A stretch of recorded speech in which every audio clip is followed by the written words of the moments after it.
JEE Main 2026 is approaching and we have brought this JEE Main 2026 crash course for you. What is going to be in this crash course? We are going to cover each concept in great detail. We will be showing you what type of questions are asked such that you are able to solve those questions. If you understand the concept but not able to solve the questions, it's of no use. So this is our first chapter, units and measurements and mathematical tools. This topic is having good weightage both in mains as well as in advanced. In JEE Advanced 2025, if you see, there were two questions that were asked from this particular topic. One was from error analysis, another was from dimensional analysis. In mains also, if you see, in each attempt 1 to 2 questions were there for sure, no doubt about that. And these questions are very straightforward, very simple. Just you see the question, take few seconds, solve it, move ahead. It saves time. You can invest that time in other questions so that you can score more. The link of DPPs and notes will be provided on PW app. PW app is an amazing platform from where lakhs of students prepare for competitive exams every year and get good ranks. So install that from the link given in the description box. So in this topic, we'll be discussing basically three things. First, units and dimensions, then error analysis and mathematical tools. So units and dimensions and error analysis has good amount of weightage. Okay, mathematical tools has its application in other topics. You may not get direct questions from mathematical tools, okay, but it will have its application of differentiation, integration in whole throughout of the other chapters that we will be discussing further. So first of all, let us discuss what is the meaning of a physical quantity. So any quantity or any, I will say, property of a substance that you can quantify, that you can measure, that is known as a physical quantity. Let us take example of volume, density, mass, resistance, velocity, acceleration, force, or pressure, or I will say energy. So all these things we can quantify.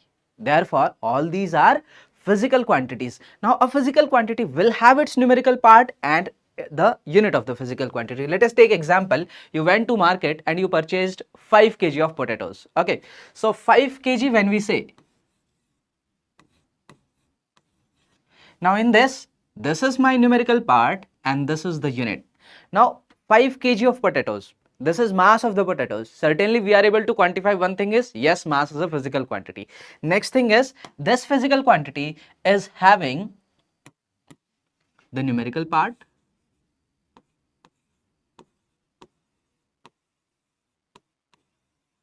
and the unit.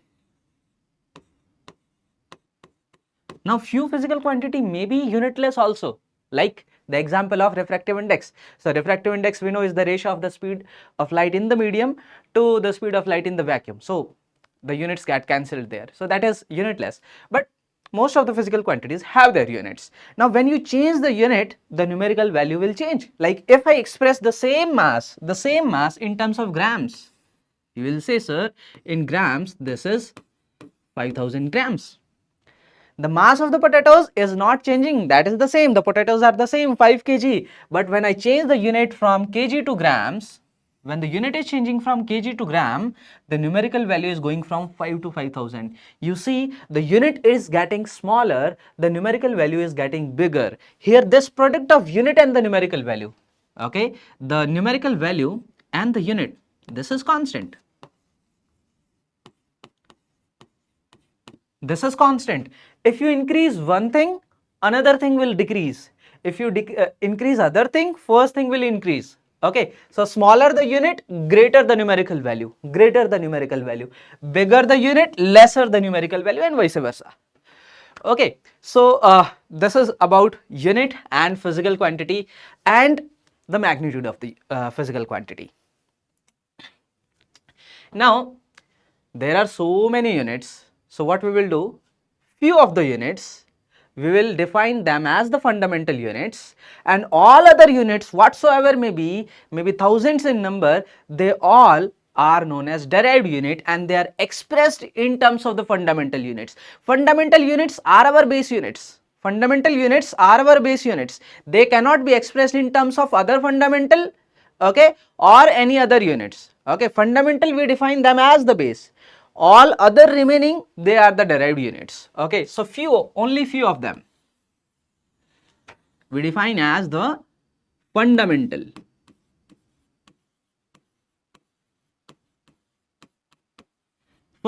quantities. Now, the units of fundamental quantity, we call them as a fundamental units. The unit of the derived quantities, we call them as the derived unit. Okay, so you should not get confused.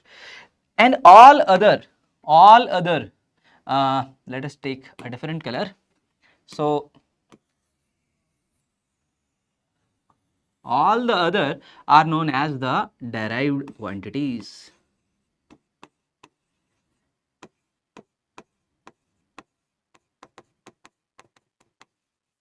Now, these derived quantities may be thousands in number, but they are expressed in terms of just few fundamental quantities. Okay, we will discuss this thing in detail, and we'll come back to this slide again. Okay. Now you will say, sir, but there may be many units. Which unit we should use, where we should use that unit? Like if you want to purchase land, okay, so you will find different units, okay, used in different regions even.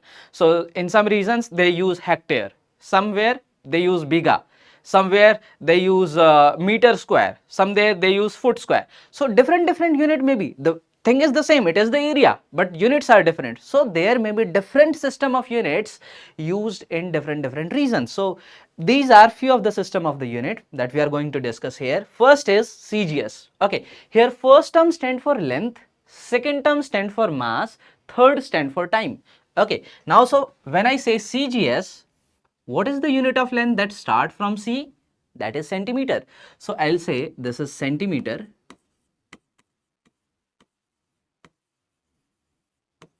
Next, what is the unit of mass that start from G? That is gram.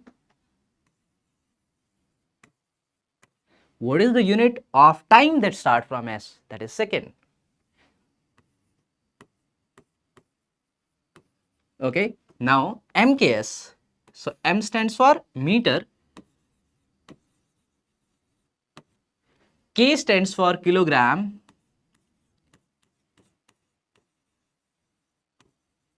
and again S stands for second. It's the same. Third, FPS. F stands for foot, P stands for pound, and then the last S stands for second again. Okay, then there is one system of unit that is SI system we call. S stand for standard, I stand for international. So this is standard international. So it is international system of unit that is standardized. Now, what is the thing why we are defining one system as international system of units? Why so? Because different units can be used in different regions, but we need one common system of unit that is recognized by everyone everywhere. Okay, so that system of unit is our SI system of unit, and in SI system of units we have 7 fundamental quantities. In these previous that we discussed 3 system, we had only 3 fundamental. But here in SI system of unit, there are 7 fundamental quantities, and these 7 fundamental quantities has their, we can say, symbols and their names. Okay, I will say the name of their particular unit. Like for mass, if we talk about mass, the symbol is M. Okay, the unit is meter. Sorry, kilogram. For length it is meter. So mass, the symbol is M and the unit is kilogram. Okay, and the symbol for that unit is kg. So when we say 5 kilograms, so we write 5 kg like that. Next, for length we have symbol L, the name of the unit is meter, and the symbol for the unit, this is for unit, okay, that is M. Similarly, for time we talk about, that is the unit is second. For current we talk about, that is ampere. For temperature we talk about, that is Kelvin. For amount of substance, that is mole.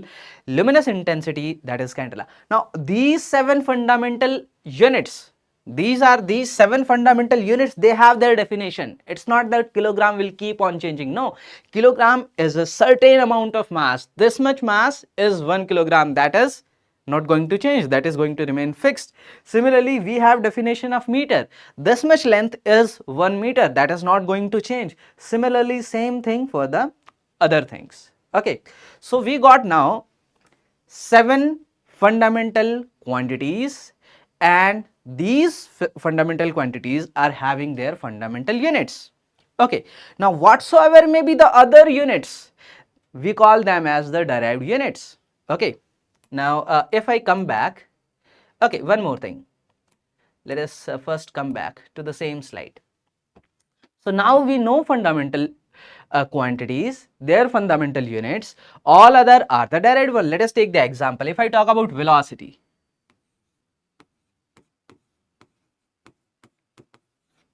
and I and ask you whether velocity is a fundamental or not. No, you'll say no, sir. There is a list of 7. Velocity is not there. It's not fundamental. What is velocity? It's a derived quantity. Can we find it unit in terms of fundamental units? Yes. What is the definition of velocity? We will say this is displacement per unit time. So when we write formula for this, we'll write it as displacement divided by time interval. Okay, what is the displacement? Displacement is a length. Okay, so the unit for this is meter.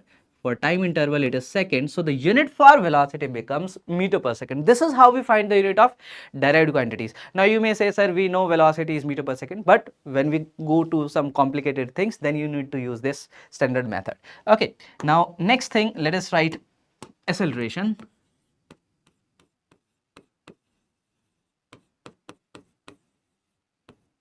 Acceleration.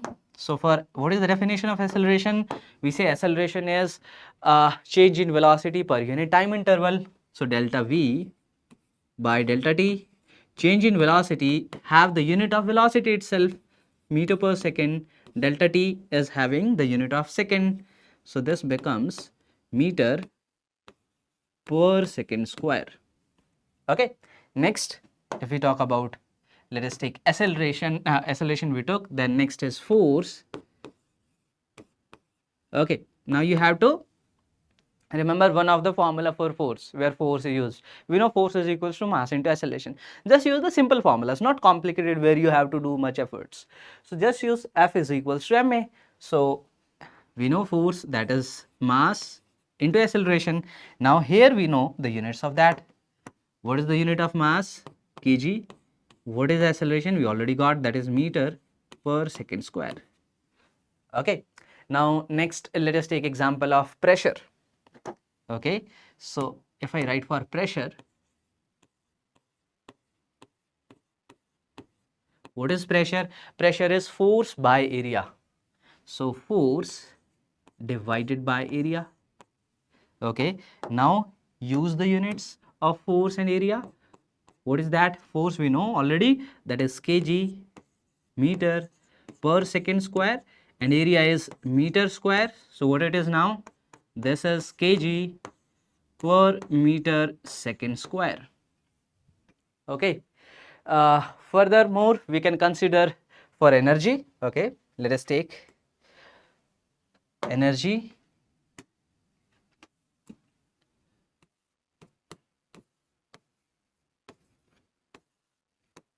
How to write for energy? Energy we know the kinetic energy formula, or you may use potential energy formula, or you may use work done formula, because you know that the unit of work done is same as that of the energy. Okay, so that is force into displacement. Work done, if I write force into displacement, or if I write the kinetic energy, that is half mv square.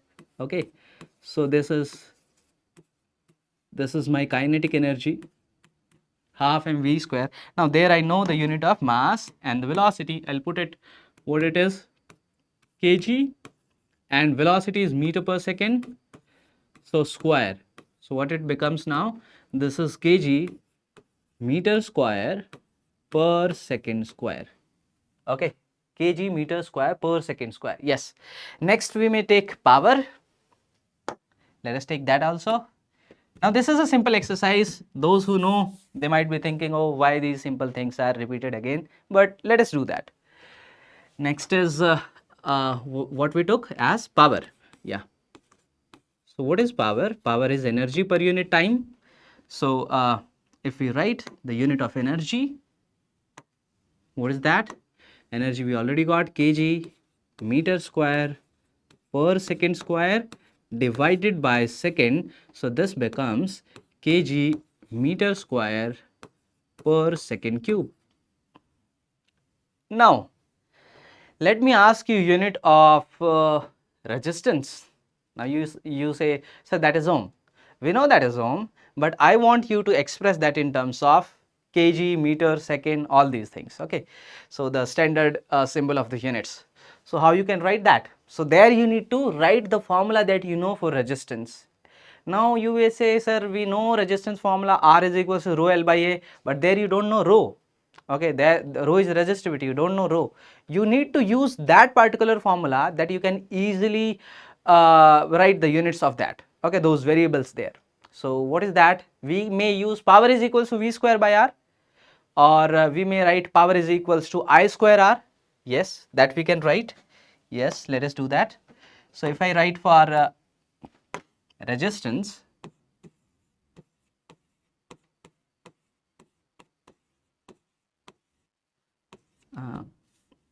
this is resistance. Okay, so one of the formula was, we know power is equals to I square R. Okay, so from here I can write resistance as power divided by I square. So unit of power we already got. What is that? That is kg meter square per second cube divided by, what is unit of current? That is ampere. So this is by ampere square. Okay, like that we can write. There may be some other thing like electric field you have to write. For electric field, how you will write? You will have to use the standard formula for electric field, any one of the formula. Okay, so if you write for electric field,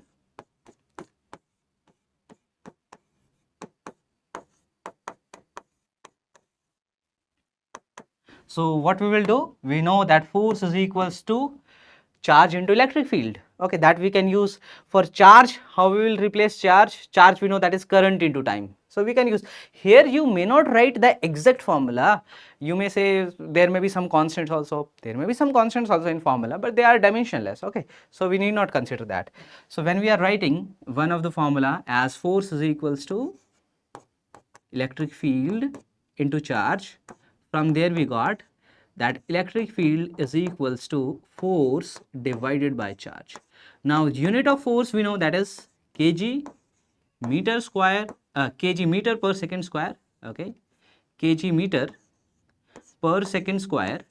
And what is charge? Charge is current into time, so ampere second. Like that you have to write.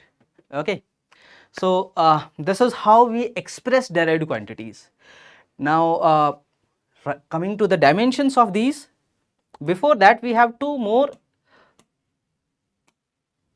supplementary units other than the fundamental units, and these are the planar angle and the solid angle. What are that?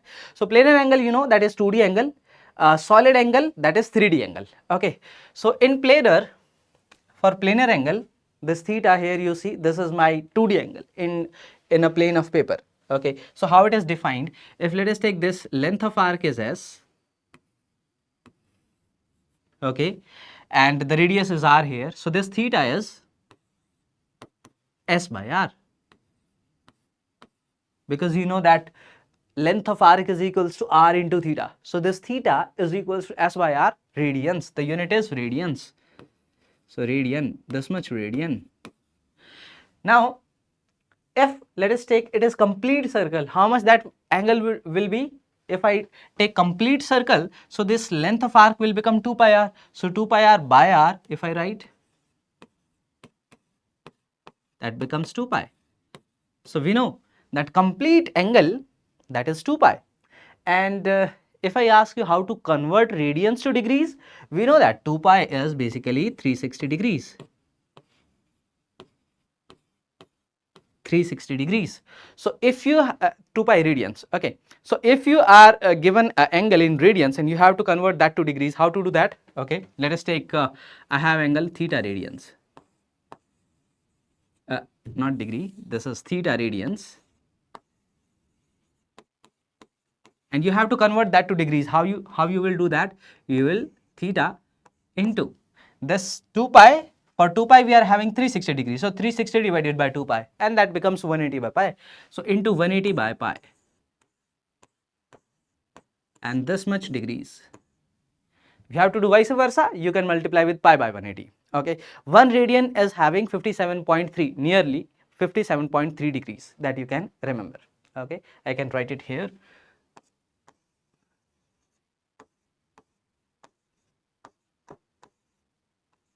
57.3 degrees.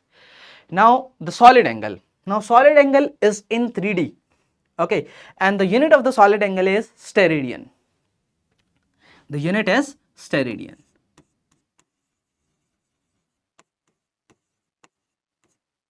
We use SR as the symbol for that.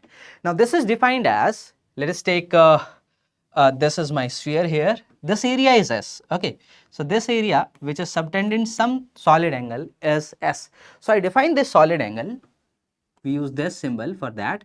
This is equal to the area divided by radius square. This area S divided by radius square. Now if the complete sphere is there, how much solid angle it subtend at the center? You can put S, the area of the surface area of the complete sphere. How much is that? That is 4 pi r square. We know that. So if we put S as 4 pi r square, if we put S as 4 pi r square by r square, so this is 4 pi. So 4 pi is the complete solid angle. Okay, and if it is hemisphere, then it will become 2 pi, or if there is some other area, you can use that. Now if I ask you how much is the angle, solid angle, that is 1 steradian, how much is that? So I will say the solid angle will be 1 steradian when the surface area is equal to the radius square, isn't it? If S becomes equal to r square, this will become 1 steradian. So that becomes the definition of 1 steradian. Okay, so these are the two supplementary units other than the 7 fundamental units. Now coming to some questions. What is this? Let us discuss. Which of the following is derived unit? Now you know the list of 7 fundamental units. Let us check that. Unit of mass, yes, we know that is fundamental unit, and the unit of mass is kg. Next is unit of area. Area is not in fundamental, and area is length square. Okay, area is length square. So length square is there, it means length is the fundamental. Yes, we know length is the fundamental. So this is not the fundamental. B is the correct answer. Unit of time is standard, fundamental, that is second. Unit of current is fundamental, that is ampere. Now next question, if E and H represent the intensity of electric field lines, electric field, what is that? Electric field and magnetizing field respectively, then the unit of E by H is. Now you have to find E by H, the unit of E by H. So you have to write the unit of E, then you have to write the unit of H, then divide it, you'll get the answer. But before directly jumping to the answer, directly trying to jump to the answer, what you have to do? You have to see the options, in which terms it is mentioned. Okay, here it is mentioned in joules, Newton, ohm, inverse of ohm, that is mho. So you have to check the options in which format the units are given. It may not be always in terms of kg, meter, second, ampere, all these things. Okay, it may not be in that form. So you have to check in which form it is given. Now you see in which form, accordingly how you can convert in that particular form. Now electric field, we know that is volt per meter. One of the unit of electric field is volt per meter. How I got that? Because I know one formula, E is equals to minus dV by dr. So V is volt, dr is length. So unit becomes from here is volt per meter. Okay, so if I write from here, so the unit of E becomes volt per meter. Now what is unit of H? Now how I can relate H? Now we know for solenoid, if you know the relation, H is equals to Ni for solenoid. If you don't remember that formula, you know that B is equals to mu H, and for solenoid B is equals to mu Ni. Okay, if you know that, that also you can relate. We know that H comes out to be Ni from here. Okay, now N, what is N? N is number of turns per unit length. What is I? I is current. Number of something that is dimensionless, per unit meter. So per meter is there. For I we have ampere. So what is the unit from here? That becomes ampere per meter. So the unit from here becomes ampere per meter. So here I'll put it ampere per meter. Now per meter got cancelled, and from here this is volt divided by current. What is that? V is equals to IR, R is equals to V by I. So this is V by I. So it means that is ohm. So C is my correct answer. Okay. Yeah. Now these are some commonly used prefix. You will find like sometimes some questions are given, and instead of all SI units there may be some prefix also with those units, like it can be micrometer there, the mass may be in milligrams there, and you can say the current may be in microampere like that, or milliampere. So in such questions what you have to do, you have to convert those unit into one fundamental or one standard system. You can say we can convert that to SI system, or if there is some other system that is used, we can convert in that also. But you have to convert all in one of the system to divide and multiply accordingly. So these commonly used prefix you must remember. Few of them I will tell which are important, at least those you must remember. Now C stand for centi, that is 10 to the power minus 2, M milli 10 to the power minus 3, micro 10 to the power minus 6, nano 10 to the power minus 9. These are important, okay. These four are frequently used. If you don't remember, you can remember them. Next is angstrom. This is also used. Now pico, if you remember, that is okay. Pico, femto. Femto and Fermi, they are the same, okay. Kilo 10 to the power 3, mega 10 to the power 6, giga 10 to the power 9. So kilo and mega are also frequently used. At least these you must remember. Now these fundamental quantities that we have discussed till now, they have their dimensions, and this is the way we represent the dimension is we have square brackets. In square brackets the symbol of the dimension is there, okay. For length we use capital L, for mass we use capital M, for time we use capital T. It's not temperature, okay. For time we use capital T. For temperature we use capital K, Kelvin. Sometimes you may find in dimensions theta is used in for temperature. Sometimes you may find that, okay. We will come to that also. So sometimes for temperature theta you may find in the dimensions. For electric current we use A, for luminous intensity we use capital C, small d, CD. Amount of substance we use MOL, mole, okay, in small. So these symbol of the dimensions you should remember. Now we will come to how we write the dimensional formula of a quantity. Till now we discussed which are fundamental quantities, which are derived quantities. For derived quantities we learned how to write the unit of a derived quantity. Now we are going to learn how to write the dimensions of a derived quantity using the units, okay. So let us write the units that we had mentioned. First we mentioned velocity. What was the unit? Meter per second. Then we mentioned acceleration.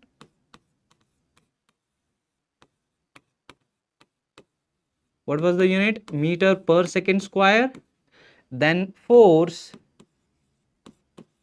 that is kg meter per second square. Then we mentioned pressure, force by area, so kg per meter second square. And then energy, that was kg meter square per second square. Power, what was that? Kg meter square per second cube, okay.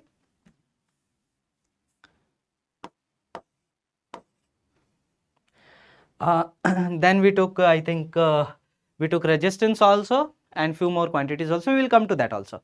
Now I'm not remembering all these. It's not that I'm just remembering like that. No, I'm writing because I know the relation. I know velocity is meter, you can say displacement by time, that is meter per second, acceleration is meter per second square. That way force is mass into acceleration, so I can write like this.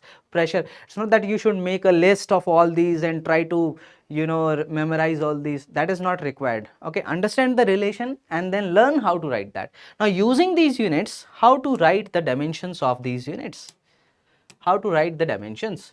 So if I write the dimension of velocity, for meter we have the symbol L, for per second we have t to the power minus 1. Okay, LT minus 1. For acceleration, this is meter here, so LT minus 2, because this is in denominator. Similarly here, we'll write as for kg we have mass m, LT minus 2. For pressure, it is m, L minus 1, T minus 2. Okay, and then for energy, if I write, so it will become m, L2, T minus 2. Then for power, it is m, L2, T minus 3. Now the biggest mistake here the student generally do is they try to memorize this. They make a chart, they try to memorize for Planck constant, for gravitational constant, for this, for that, and when in exam, for sure they are going to get confused. So what you should do is, you should use the relation for those quantities and then you mention their units and then mention their dimensional formula. How? So let us take for G, let's take, we have to find for G. Okay, now any formula that you remember for G, we know force is equals to G m1 m2 by r square. This formula we know. Okay, write that. Force is equals to G m1 m2 by r square. So from there I can say G is basically force r square divided by m1 m2. Okay, now put the units here. Put the units. For force, what is the unit? That is kg, meter per second square. Okay, for r square, this is distance square, so meter square, so we have meter square divided by, then m1 m2, so this is kg square, so kg square. Now this 1 kg will get cancelled here and it will become meter cube here in the numerator, meter cube per kg second square. It becomes like this. Now using this, you write the dimensions. Write the dimensions. What is m to the power? Minus 1, because per kg it is. What is L to the power? 3. What is T to the power? Minus 2. Okay. And when you do this, just have a check again. Sometimes what happens is we do some mistake in power. So just have a quick check again. So force kg meter per second square, r meter square, m1 m2 kg square, 1 kg got cancelled. We got meter cube per kg second square. Then we got here m to the power minus 1, L to the power 3, T to the power minus 2. Have a quick check always, especially for those quantities which are not frequently used. Now you may need to find for Planck's constant. What you will do, we know energy is equals to h mu. Use that relation directly. Okay, mu, that is frequency. Frequency, no, 1 upon time. So write that as 1 upon time. Okay, so using the way which I am telling, use the relations that way and then write the units and then write the dimensions for that. So whatsoever it may be, the quantity may be viscosity, the quantity may be surface tension, the quantity may be let us take magnetic field or maybe potential or anything like that. Use the relation, write the units of those relations, then write the dimensions. Okay. So let us do some practice now. The dimensional formula of latent heat is, now for latent heat, do you remember any formula? Maybe latent heat of vaporization, any formula you remember? Yes, we know. What is that? Q is equals to ml. We know Q is equals to ml.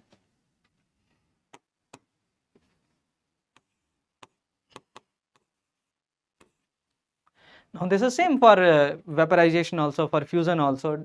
Okay, doesn't matter. Latent heat, latent heat. So the units will be the same. So Q is energy, M is mass. So directly from here I can say L comes out to be energy divided by mass. If I have to write the units, what I will do, I'll put the dimensions of energy. Now this is heat energy, you will say, sir. But energy is energy only. Whether that is heat energy, kinetic energy, potential energy, or some other type of electrostatic or any other type of energy, the dimensions of the energy will be the same. The unit of the energy will be the same. So I can write it as kg meter square per second square divided by here mass, that is kg. So this got cancelled and we got it as meter square per second square. So from here if I write the dimension, so what it will become, L2, L to the power 2, T to the power minus 2. So L to the power 2, T to the power minus 2. Yes, C is the correct option. Okay. So sometimes like there was one question. So write the dimensions of terminal velocity. Okay, write the dimensions of terminal velocity. Students were thinking, oh, we need to write the formula that we learned in fluid mechanics. Okay, in fluid mechanics we have the formula for terminal velocity and we can use that to find those things. No, that is not required. Velocity is velocity whether it is terminal velocity. Now angular velocity is different thing. You remember? Okay, angular velocity is not velocity, that is theta per second. Okay, so that will become t minus 1 only for that. But velocity, when it is talking about terminal velocity, it is also velocity. Okay, so or maybe you may say relative velocity, it's also velocity. Okay, the dimensions will be the same, the unit will be the same there. Find the dimension of given term. Okay, so we have this term mv square by gh. Now if you see this, m we know that is mass, the unit of that is kg. For v, this is meter per second. G is acceleration, so this is meter per second square. H is height, so that is meter. So let us put that now.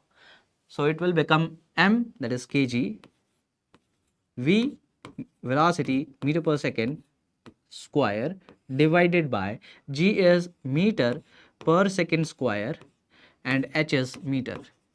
So this becomes meter square per second square and this is also meter square per second square. So these are getting cancelled. So you are only getting kg. So the dimension will become m to the power 1. You might have written directly also multiply and dividing with m. So mv square is energy, mgh is also energy, that will get cancelled, 1 m will remain, so kg to the power 1, so that will become m just. Okay, now here we have match the list and this question was asked in JEE Mains 2024. Here we have to write the dimensions for coefficient of viscosity, surface tension, angular momentum, rotational kinetic energy. Now first of all, this is rotational kinetic energy. It's also energy. So we know the unit of energy. What is that? Kg meter square per second square. Using that we can write the dimension here ml2 t minus 2. So which option is there? ml2 t minus 2. First option is there. So for D we are getting 1. Okay. So here I can write or I can use dark color there. Let us use one of that. This one. Yeah. So for this what we are getting? First. Now next is angular momentum. So angular momentum, any formula for angular momentum you know, you can use that. So we know for a particle that is moving in circle, the angular momentum about its axis is mvr. So directly use mvr relation and then you can find that. So L angular momentum mvr, so m is mass kg, v is velocity meter per second, r is distance meter. So what it is now? This is kg meter square per second. So what is the dimension for this? It will become m L2 t minus 2. Oh, this is not square here, this is second only. So this will become m L2 t minus 1. Second option. Yeah. So for angular momentum we are getting second. Okay. Now for surface tension, we know surface tension is force per unit length. Force is kg meter per second square. By length means by meter, so this will become kg per second square. So kg per second square means m L0 t minus 2. So we are getting fourth. M Just checking again. So M L0, yeah, L is getting cancelled, and T minus 2. So we are getting fourth one here. Yes. What was that? This is force per unit length. So what is the dimension now? M T minus 2. So M L0 T minus 2. Fourth option is there for surface tension. So for B we are getting fourth.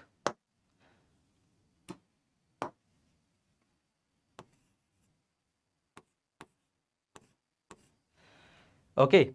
Now coming to coefficient of viscosity, what is any relation you remember for viscosity? We know for viscosity relation you may use Stokes law. What is that? Force is equal to 6 pi r eta v. So that you can use. Let us do that. So here, okay, let us write separately. So we know force is equal to 6 pi r eta v. These are dimensionless constants. Okay, so we can remove them. So just writing eta, that is dimensionally equal to f by r into v. Now write the dimensions there. This is kg meter per second square divided by r is meter, so L, and velocity, this is meter per second, LT minus 1.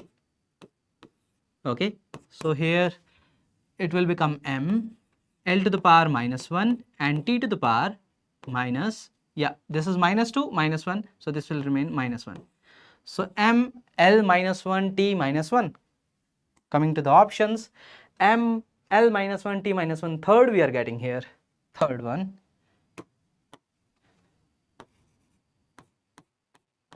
So what are the options? 3, 4, 2, 1. 3, 4, 2, 1. C is the correct. C is the correct match here. Okay. So only thing is, sometimes what happens is when we write or when we mentally calculate, we may make some mistakes. So that you have to be careful. Sometimes power was minus 1, we took plus 1, and then entire answer was wrong. Also, one more important thing. If I see like there are 4 options, and if we solve all the 4, it will take a lot of time, and it's not worth to spend that much time in such type of questions. So you come to the options first. Come to the options, check which options are different. If you see A is 2, A is 3 here, A is 1, A is 4. A, all the 4 options are different. You need to solve just for A and mark the correct answer. It means I solved just for viscosity, I got 3, I'll mark C, I'll move ahead, I'll not check for other options. Okay, so this is what you have to do. Now let us take A is same in 2 options. So at least 2 are gone. Now remaining 2, check which one is different, solve for that, you'll get the answer. So you have to be a bit of smart when we will say because specifically maths sometimes is a bit lengthy, you need to spend more time in maths, and some questions in physics also may take some time.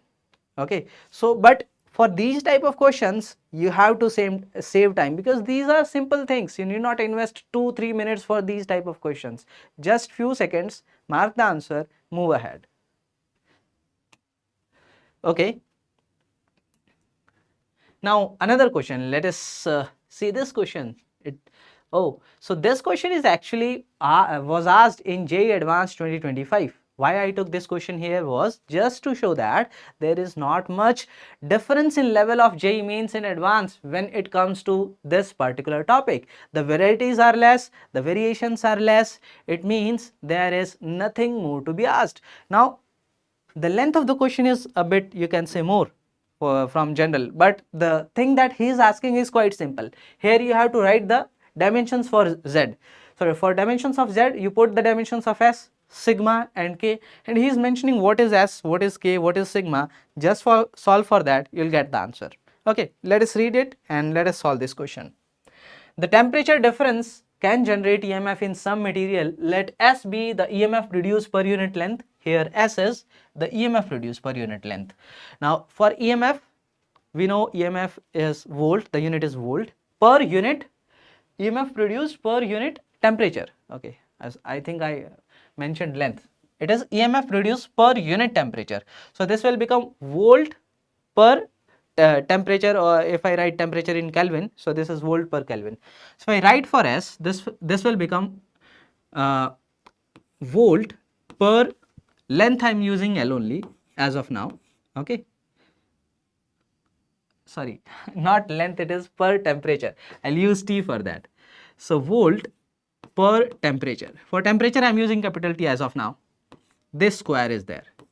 Okay, I wrote for S. Now sigma, what is sigma? Sigma is the electrical conductivity. Now electrical conductivity, we know it is opposite of the resistivity. What is resistivity? How we can relate? Resistivity we can relate from resistance. R is equals to rho L by A. Okay, we know that R is equals to rho L by A, and from here L area is length square.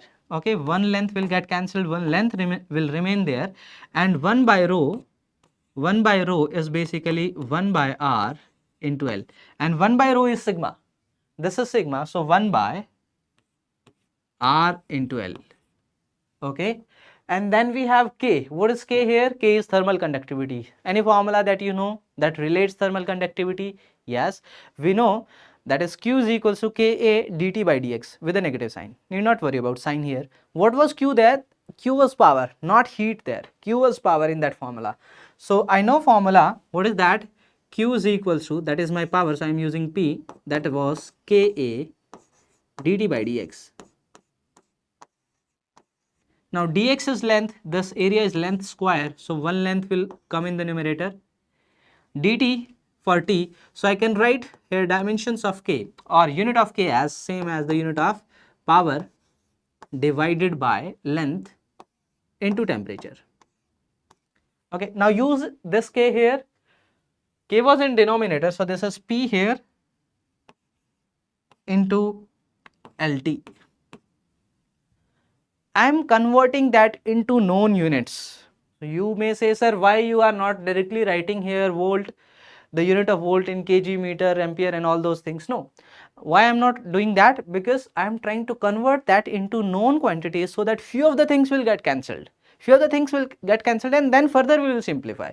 Now if you see from here, L is getting cancelled. If you see, this is V square by R. What is V square by R? That is power. So V square by R is P, and this P is in denominator, so P also getting cancelled, is also getting cancelled. This is T divided by T square, so from here I got this as T to the power minus 1. T to the power minus 1. So which option is correct? B option, ML0 T0. This I here stands for current, okay, and Kelvin minus 1. So B comes out to be the correct answer. Okay, so yeah, here it is mentioned that I is the dimension of current. Here it is using I. Sometimes we may use ampere A for that, but that is mentioned I, so we will use I, no problem. So this was a bit lengthy question, but was simple, provided you know the fundamental relations. You know the fundamental relations, put those fundamental relations, try to convert the entire expression into known variables. If you know all those variables, you can easily cancel few of the things and then further simplify to get the final answer. This is what you have to do. Now, principle of homogeneity. Now, principle of homogeneity states that you can only add, subtract or equate the quantities which are dimensionally same. Like if I ask you, can you add 10 degree Celsius to 10 meter?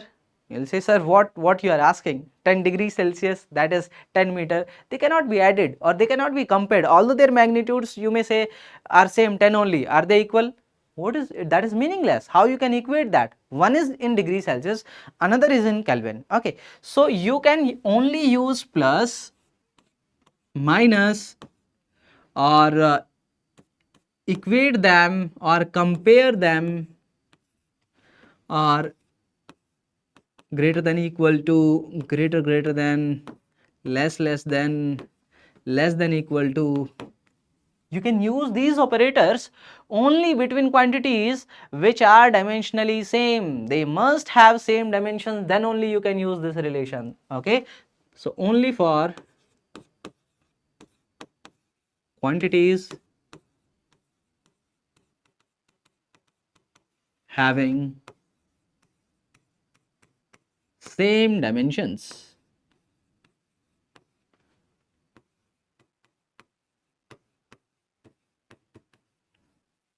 They must have same dimensions, or I will say they must have same units. Then only you can use these mathematical operators between them. But can you use multiplication or division? Yes, we know velocity is meter per second, the unit is meter per second. We are dividing length with time. Okay, division we can use. Similarly for multiplication also, if there you write the distance, that is velocity into time there. Okay, so we are multiplying two different units or quantities having different units. So you can use multiplication and division like that. Okay, so in multiplication and division there is no issue, but for these operators you have to take care of. Now few of the functions like we will discuss, like there is something, let us say sine of kx. Okay, now this kx, this is the input of this trigonometric function. Okay, so this kx is dimensionless.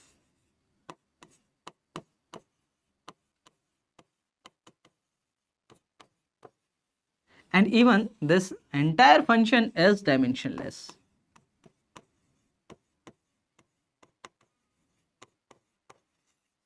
Now you may say, sir, should k and x also be dimensionless? No, kx is dimensionless. K can have its dimensions, x can have its dimension, but kx, the product kx is dimensionless. This is inside sinusoidal function, that is also dimensionless. Now any trigonometric function, not even sinusoidal function, it can be tan, it can be secant, it can be cos. Okay, if it is like this, that is dimensionless. Now let us take some example. If I mention some example, sine of, or maybe some different function, tan of k x by v square. Now if I ask you, v is velocity, x is distance, find the dimensions of k. Now here this entire is dimensionless. Dimensionless means m to the power is 0, l to the power is 0, t to the power is 0. But this entire thing is dimensionless. K is not dimensionless. So if I write the dimension of k here, that will be same as the dimension of v square by x. This whole is dimensionless. If you take that on the other side, so k dimension must cancel the dimension of this. So k dimension is v square by x. Velocity we know that is meter per second. So lt minus 1 by L, like that you have to solve for k. Okay, similarly something is in the power. In the power it can be like e to the power alpha x by beta t square, something like this. So this whole is dimensionless. Something that is in the power, that is dimensionless. And here our E is, what is E? E is the Euler constant, you know, that is 2.71. That is in itself is also dimensionless. Okay, and something is inside log of alpha beta by t square. Let's take like this. So this is dimensionless. Even this whole is dimensionless. You need to understand these things clearly to solve questions. Okay, we'll come which type of questions are asked here. Let us do that. Yes, we are having this one question that was asked in JEE Mains 2023. What is that? Electric field in a certain region is given by this. That's the unit of A and B is. Now here you see, try to understand the concept. Okay, try to understand the concept. E is electric field, having unit of electric field. There is a equal to sign. Equal to sign means it can be only used for quantities which are having same dimensions. So this entire quantity on the right side must have the unit of electric field. Now here this is a plus sign, both should have the same dimensions. So the dimensions of this and the dimension of this is also equal to the dimensions of electric field. Now if I have to write the unit, dimensions equal mean unit equal. Okay, if I have to write unit for A and B, now what is the unit of E? see the options, it is in terms of Newton and all. So electric field unit is, we know force is equals to electric field into charge. So unit of electric field, if I write, that will become, for force it is Newton, for charge is Coulomb, so Newton per Coulomb.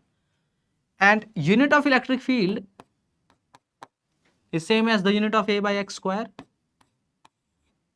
So from there I can say the unit of A is, unit of electric field, what is that? Newton per Coulomb, Newton per Coulomb into x square, so that is meter square. For B, if you write, that is y cube there, it will become meter cube, like this. So for A we are getting Newton meter square per Coulomb, for B Newton meter cube per Coulomb. So Newton meter square per Coulomb, Newton meter cube per Coulomb. B is the correct option. Okay. So this is how you have to apply this principle of homogeneity. Now we'll learn dimensional analysis, and dimensional analysis has various applications. You all know these type of application. One of that is finding dimensions of unknown, checking consistency, conversion of unit, derivation of a relation between physical quantity. Now one by one we'll try to understand their application. I'll directly come to the questions. I'll show which type of questions is asked and how you have to solve that particular type of question. We are not going to write that you have to solve this method by this technique or like that. So first, finding dimensions of unknown. Now this is a question here. This is the equation that is given to us. P plus A by V square into V minus B is RT. R, you know, that is universal constant. T is temperature, P is pressure, V is volume. Okay. Now here you have to find the dimensions of AB inverse. A and B are our unknown. We have to write the dimension of AB inverse. So how to do that? Now here clearly we can see that we can apply principle of homogeneity and get the dimensions of A and B. How? So see here, this is a plus sign. So whatever be the dimensions of pressure has to be the dimensions of A by V square. So I can directly say the dimensions of A is same as the dimensions of P into V square. Okay, dimensions, because dimension of P is same as A by V square. So I can write dimensions of A as P into V square. Okay, now for B, here this is a minus sign. Whatever be the dimensions of volume has to be the dimensions of B. So I can say the dimensions of B is same as the dimension of V. And we have to find the dimensional formula for A by B. A by B, I will divide it. AB inverse, okay. So what it will become now? It will become P into V. It will just become P into V. Now how to write the dimension of P into V? P we know that is force by area. What is P? Pressure. Force by area. What is V? That is length cube. The dimensions of V is meter cube. So I can write that is area into length. So area is anyway getting cancelled. Force into length, that becomes my energy. Okay, work done. So that becomes my energy. Unit of energy, I can directly say that is kg meter square per second square, and write it now m L2 T minus 2. So m L2 T minus 2, option B.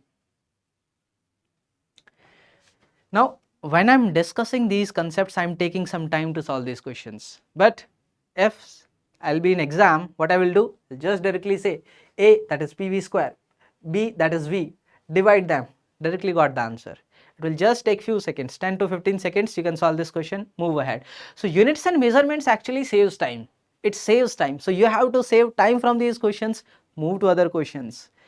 Units and dimension, like this chapter, for sure you'll get some questions. Okay, error analysis and units and dimensions, there is no doubt about that. For sure you'll get some questions, at least 1 or 2 questions will come, and you can save a lot of time by like quickly solving these questions. And then moving to some complex topics, there you may need to write several equations, like maybe some questions from fluid mechanics, you may need to write some equations to solve, so it may take some time. So save time from here, invest there.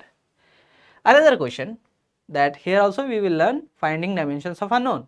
So here this expression is given. What is U here? This U is energy density, it is mentioned.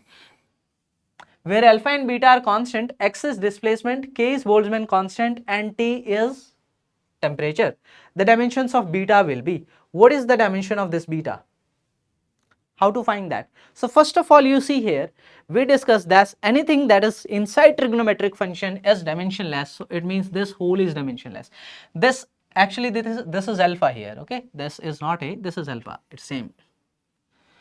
So alpha x by kt is dimensionless. So I can say dimensions of alpha is same as the dimensions of kt by x. This is clear to us. Now, what is kt? K is Boltzmann constant. Any relation you know for Boltzmann constant? Yes, we know one relation. What is that? PV is equals to NKT.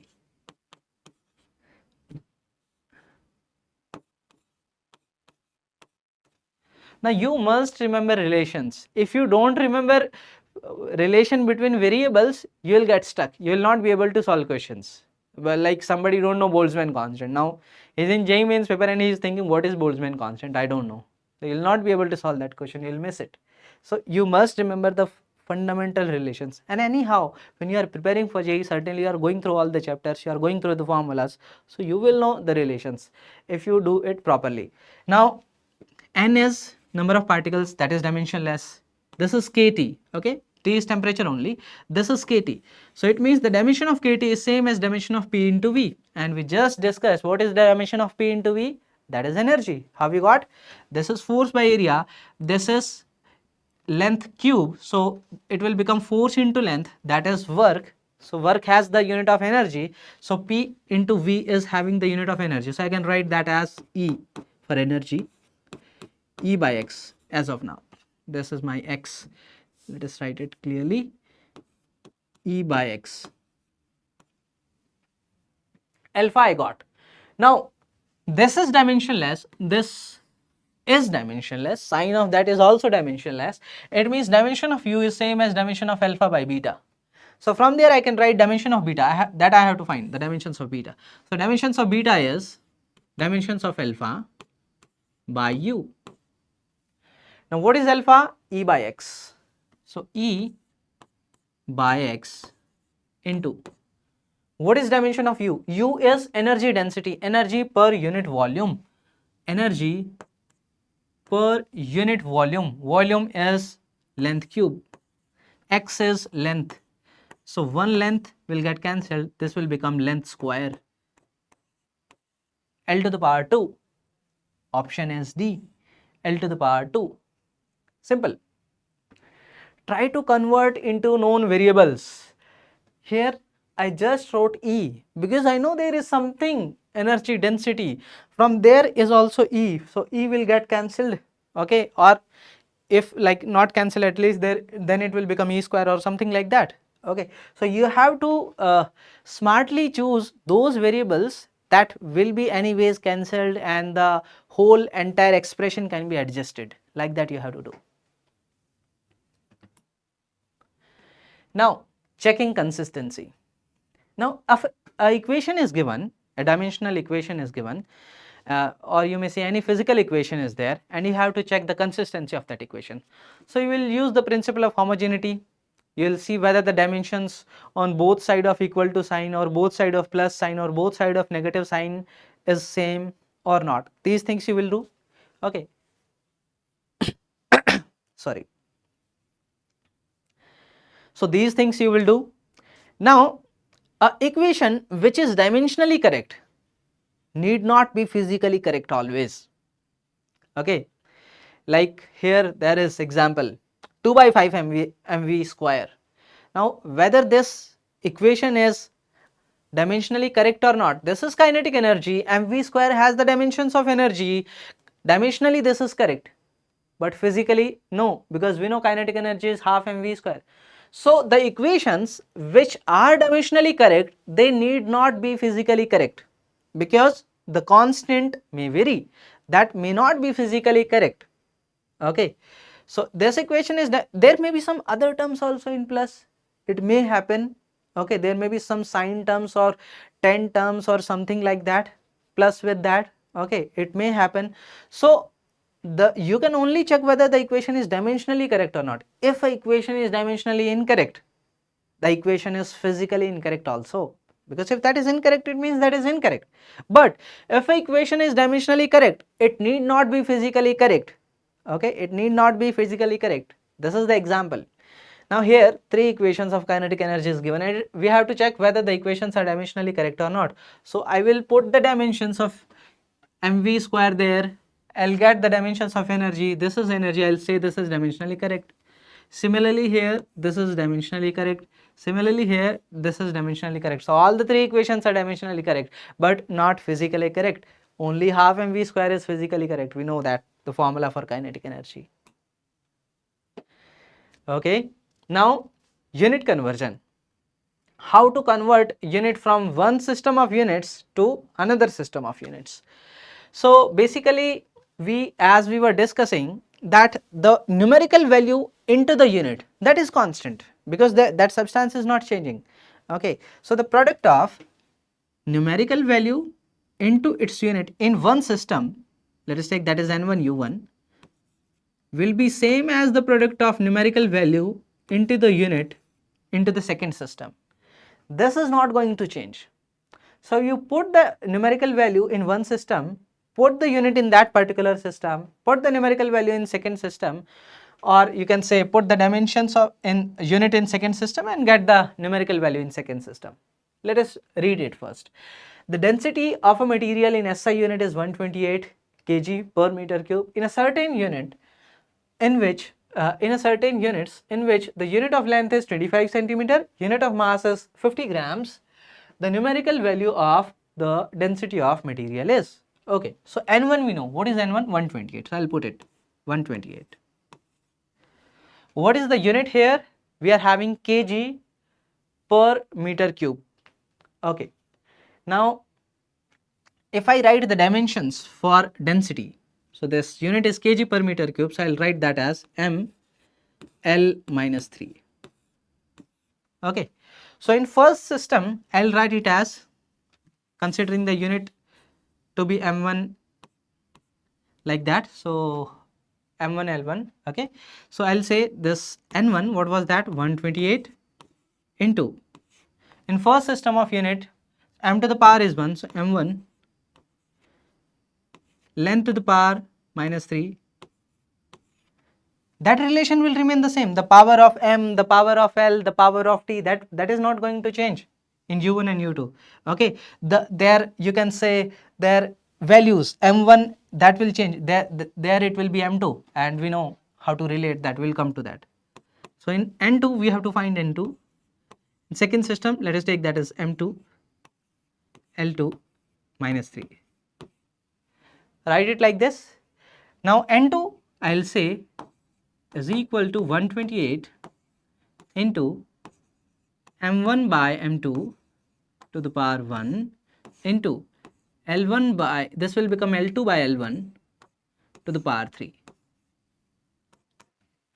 Now what is m1, what is m2? Now in first system it is 1 kg, m1 is 1 kg.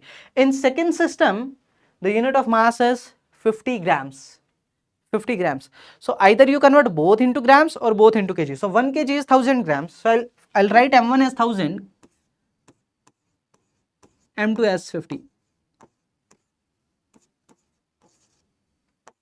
Okay. Now L2 by L1.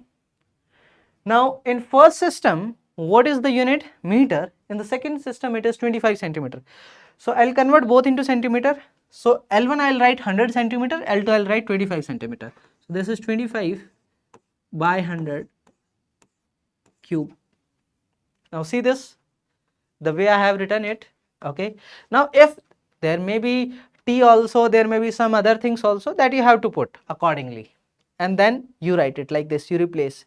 M1 was 1 kg, M2 was 50 grams. M2 was 50 grams. I convert kg to grams, so 1000 by 50. Convert both in the same units. Okay.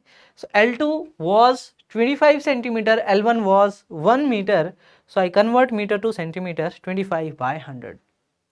Now here this is 25 into 4. So this is 4 cube, and this is 20. Okay, yes. So 1 4, if I cancel here, 4 into 5, and here if I bring 16, so 16 into 8, 8 into 5 becomes 40. By solving, I got my N2 as 40. Okay, so this is how we have to get. So A comes out to be our correct answer here. So any type of question, like in conversion of unit, they may give some different unit. There may be energy in one system of unit, and there is some hypothetical system in which the mass they are taking as 10 kg as the standard one, and then length as something else and time as something else, and the procedure will remain the same. N1 U1 is equal to N2 U2. That's all. Okay, now the third application, what is that? Derivation of what is this one was our third. Let us check it. So we tell, yeah. So we discussed finding dimensions of unknown, then we discussed checking consistency, then we discussed conversion of units. Now that is the fourth one. Okay. So now coming to the fourth application. Yeah, deriving relation between given physical quantities. So here we are having force, velocity and time, and they are considered as fundamental quantities, fundamental physical quantities. Then we have to find the dimension formula of density. Now we know density is mass by volume, that is clear to us. We know that is kg per meter cube, but we have to consider force, velocity and time as the fundamental now. Okay, it may be some hypothetical system. So how we will do that? So we will think like the relation can be the density is equals to force to the power A, let us take velocity to the power B and time to the power C. There can be some constant also, dimensionless constant K. Okay, so don't worry about that. Anyways, that is K, that is dimensionless. Now here you put the dimension of F, put the dimensions of V, put the dimensions of T, and here the density, and then equate the powers of M, L, T there. How? Just see. Rho is mass per unit volume. What is the dimension? M, L minus 3. Force is kg meter per second square. MLT minus 2 to the power A. V is velocity, that is meter per second, LT minus 1. And then T is time, so T to the power C. Now equate the powers of M, L and T on both sides. On the left side, power of M is 1. On the right side, the power of M will become A. So I got A equal to 1 from here. Next equation for L we can check. On the left side, power of L is minus 3. On the right side, this will become A here, A, and then plus B. Okay, yes. So from here I got B as, yes, everything is fine. This was L, yes, A and B. A plus B, that is equal to minus 3. So A I got as 1, so B is minus 4. So B I got, A I got, and now let us find for C. Equate the powers of T. On the left side T is not there, it means power is 0 is equal to, on the right side this is minus 2A, and here this is minus B. Yes, and then we are having C, so plus C. That's all. Put A and B there. So what is A? A is 1, so this will become minus 2. B is minus 4, so plus 4 plus C. So from here I got C as minus 2. I got C as minus 2. Now write the relation. F to the power is 1. So this will become F to the power 1 then v to the power is b minus 4, so v to the power minus 4, and c, that is minus 2, so t to the power minus 2. Now come to the options. This is 1 and then minus 4 and then minus 2. B matches the correct answer. 1 minus 4 then minus 2. So this is how you have to do these type of questions. Write the expression, take some variables there, a, b and c, like that. Okay, so consider this to be my relation. Okay, and then using that relation, put the dimensions of each variable both sides, compare the powers and solve. Okay, this is how you have to find the empirical relations. Next, here we are having velocity t and f as chosen as the base quantities, and we have to find the dimensions of m. Similar type of question, but let us do it also. So here we will consider the dimension of mass, the m. Let us take small m. Okay, small m is some constant, I can say k, into velocity, force and time. So force they are taking first, so f to the power a, then velocity to the power b, then they are taking t, so t or v, anything, so t to the power b and v to the power c. Doesn't matter whatever is the sequence of a, b and c, just I am checking f, t, v they are writing, therefore I am taking f, then t and then v. Even if you take other ways, no worry. Now put the dimensions on both sides. M is mass, m, k is dimensionless constant, so neglect that. F, so that is kg meter per second square ml t minus 2 to the power a, then time, so t to the power b, then velocity, meter per second to the power c. Now equate the powers of a and b and c. Let us do that. 1 is equal to, this is a, and that's all. So from here I got a is equal to 1. Okay, now for t, if we write on the left side, it is 0 is equal to, on the right side, t to the power minus 2a and then plus b and then minus c. Okay, we will solve this equation.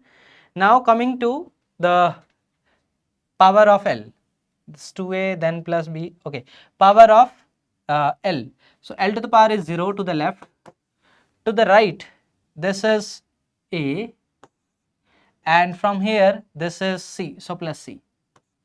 So from here we got c is equals to minus a, so c is equals to minus 1.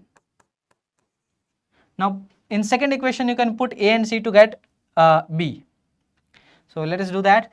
0 is equal to minus of 2a, so this will become 2 plus b, we have to find minus c, so plus 1. So from there I got b as 1. Okay, so a I got, b I got, c I got. So this is 1 1 and then minus 1. So 1 1 minus 1, b comes out to be the correct relation. Now you may say, sir, it's taking time in these type of questions. How we can save time in such questions? Yes, you can save. You have to be a bit smart. How to do that? See, this is mass. Now see, mass is only in one of the quantity. What? Only F. Only F carries mass. And here mass to the power is 1. In force only kg comes, like kg to the power is 1. So I will say A should be equal to 1. I can directly say A should be equal to 1. In previous question also, if you go to that, this is density. In density, mass comes. Mass to the power is 1. Mass is only in force, not in velocity and time. And here, this is kg. So A should also be 1 in this. So smartly you have to think. Sometimes what happens, few of the terms, like here the mass, few of the terms like Kelvin is there or some other such quantity is there, that is only in one of the variable. So using that you can directly get the power of that particular variable. One equation will be reduced. One equation is reduced means one variable is reduced. one variable is reduced means you need to put less efforts. Only two variables are there. Now we are having three variables. Now you got a as 1, just solve for other two variables, isn't it? It will save some time, yes. And sometime what happens, you need to check that particular variable only. Just see, here you are having f to the power 1 only in all the four options, so that is okay. But in some of the questions what happens, you have to, you know that particular variable is only like in this term, and you got the power of that particular term, and this is what you have to check. All the other options are like you can say having different terms, so just mark that and move ahead.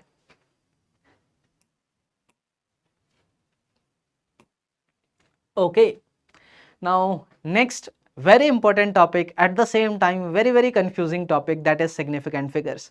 Now significant figure is one of the simplest topic that students think.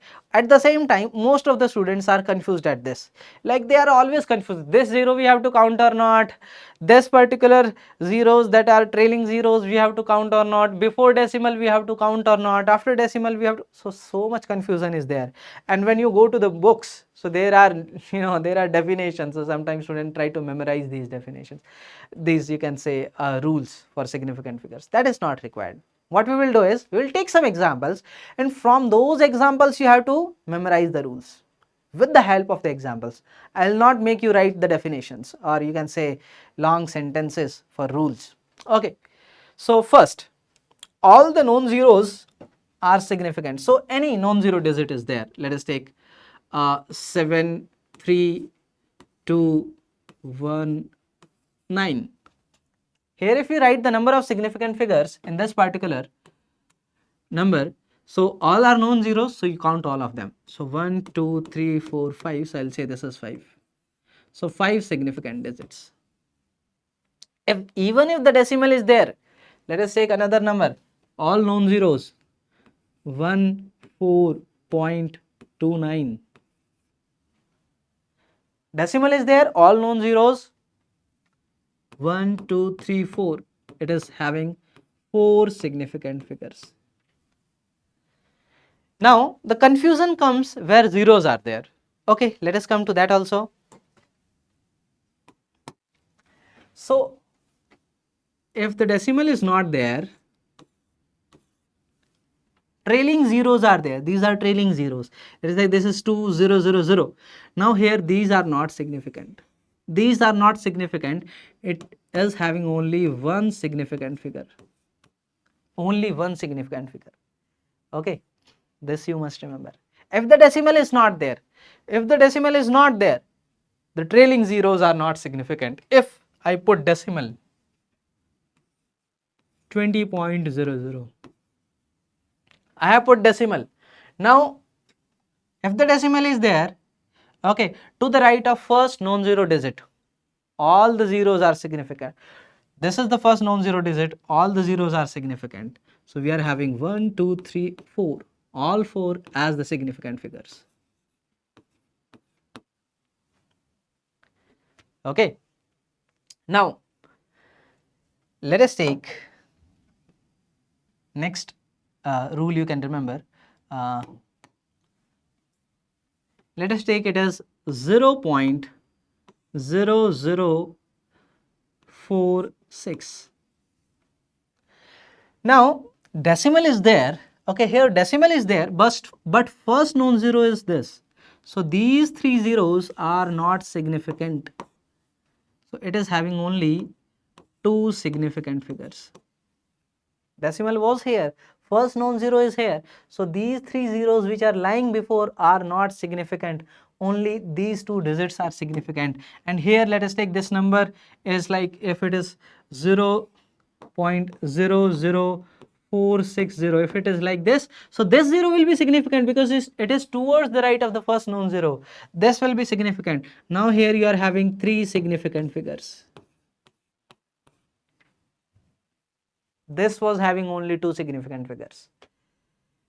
Okay, now if a number is there that is having some 10 to the power with it, let us take it as 2.40 into 10 to the power minus 6.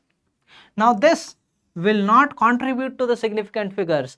You just only see the number that is given before. Okay, this will not contribute to the significant figures. Don't consider it. Only see how many significant figures are there. This zero you have to count after the decimal and after first non-zero. So this becomes 2, 4, 0. So 1, 2, 3. So here it is having 3 significant figures. Okay, so these are some of the examples I gave you. Now memorize these examples or understand these examples. I will say understand these examples to memorize the rules of significant figures. Now we will solve some questions from this. Now in mains question comes from this, not always but sometimes comes, but if it comes it is going to be very simple because just you have to count. Okay, just you have to do some counting. Find the number of significant figures here. So see this, all are non-zeros, 1, 2, 3. So it is having 3 significant figures. Here decimal is there, but this 0 is not significant because there is no non-zero number to the left. So we have to count the zeros only which are after first non-zero digit.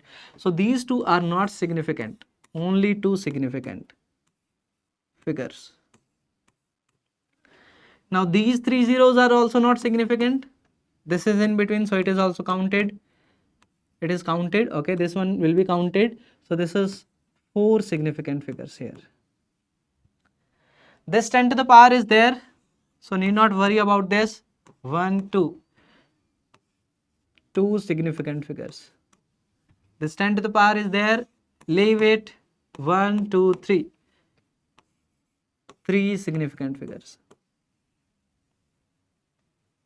Okay, let us do some more questions. Yes, this is the question that was asked in 2024 JEE Mains. That was 1st Feb. Okay, shift 1. So let us count that. 1001.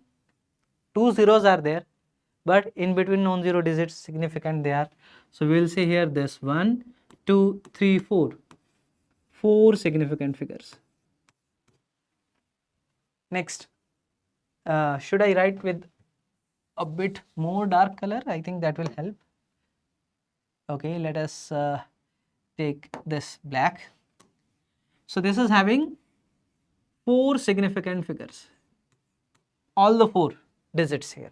Now next, here you see this 0, this particular 0, should we count this or not? No, because this is to the left of first non-zero.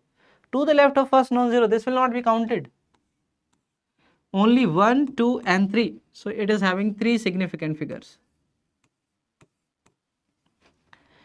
Now here these 2 zeros should be counted or not? Yes, they are to the right of first non-zero.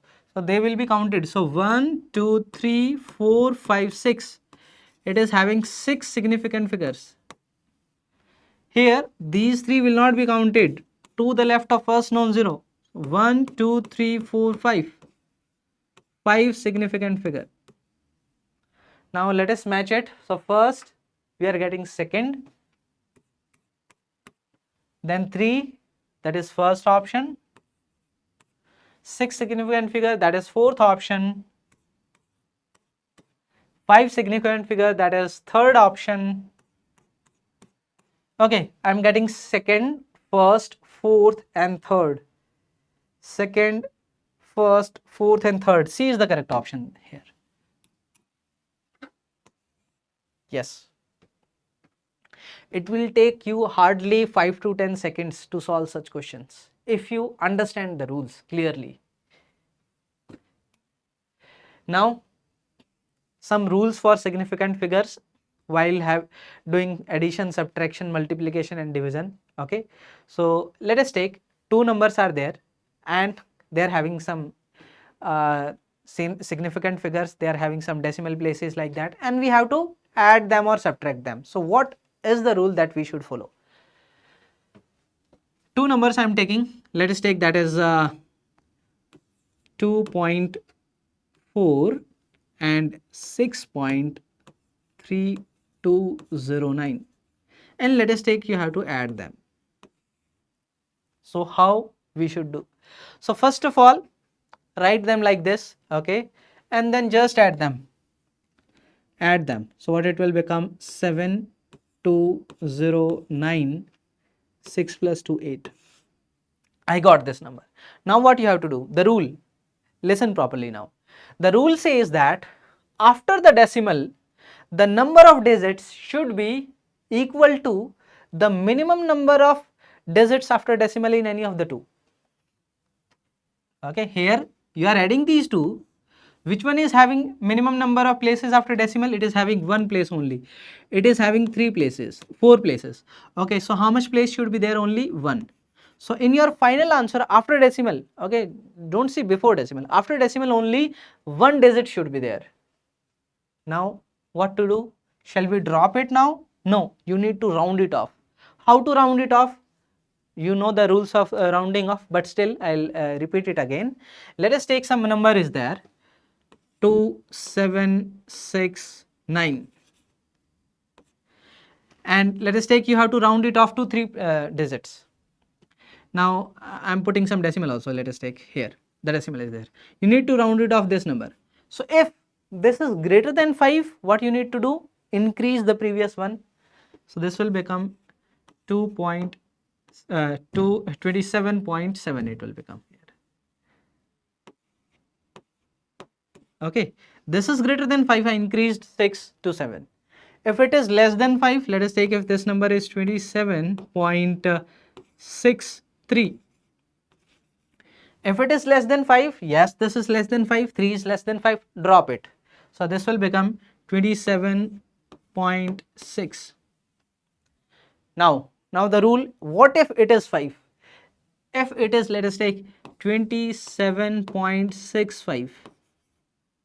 What we have to do? This is the confusing part. You try to understand. If this is 5, see the previous number. If this is even, drop it. If that is odd, increase it to make even.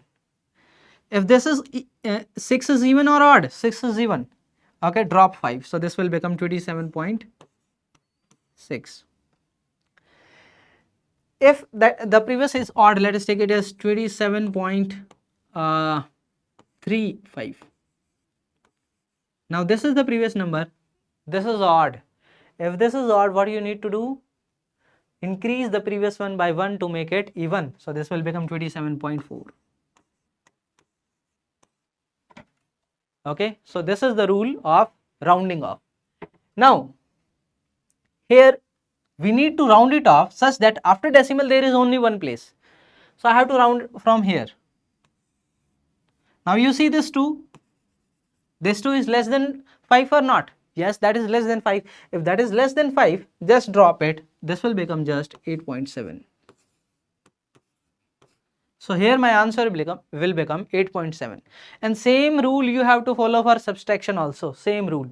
Just see the minimum number of decimal places in the which is having the minimum number, how much is that, and make the in your answer also the same number of minimum decimal places after decimal, sorry. Okay, after decimal the minimum number of places. Now for multiplication and division, the rule says, let us take you are multiplying two numbers. What is that? 0.01 into 5.7. Let us take you are multiplying it like this. Now what should be the answer? Now you will say that here the answer will become, let us make it a bit smaller so to understand it, 0.1 like this. Okay, so this is 0.57. okay, this is 0.57. Now the rule says that the final answer or the result should contain the minimum number of significant figures which the two terms are having. So it is having how many significant figures? 1. It is having how many? 2 significant figures. So how much it should have? Only 1 significant figure. So what you need to do? Drop? No, round it off. So when you round it off, you have to round off from here. This 7 is greater than 5, so this will become 0.6. This is the rule. Same rule applies for division. First divide, Okay, don't round it off before. Don't do this mistake.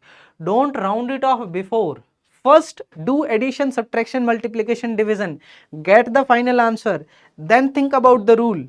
Okay, whether it is division or multiplication, then check the total number of significant figures. If it is addition or subtraction, just see the number of places after decimal. Okay, then round it off, whatever it is required there. Okay, we have this question 2.413 and 1.2. We have to find a plus b. Okay, so this is 2.413 and 1.2.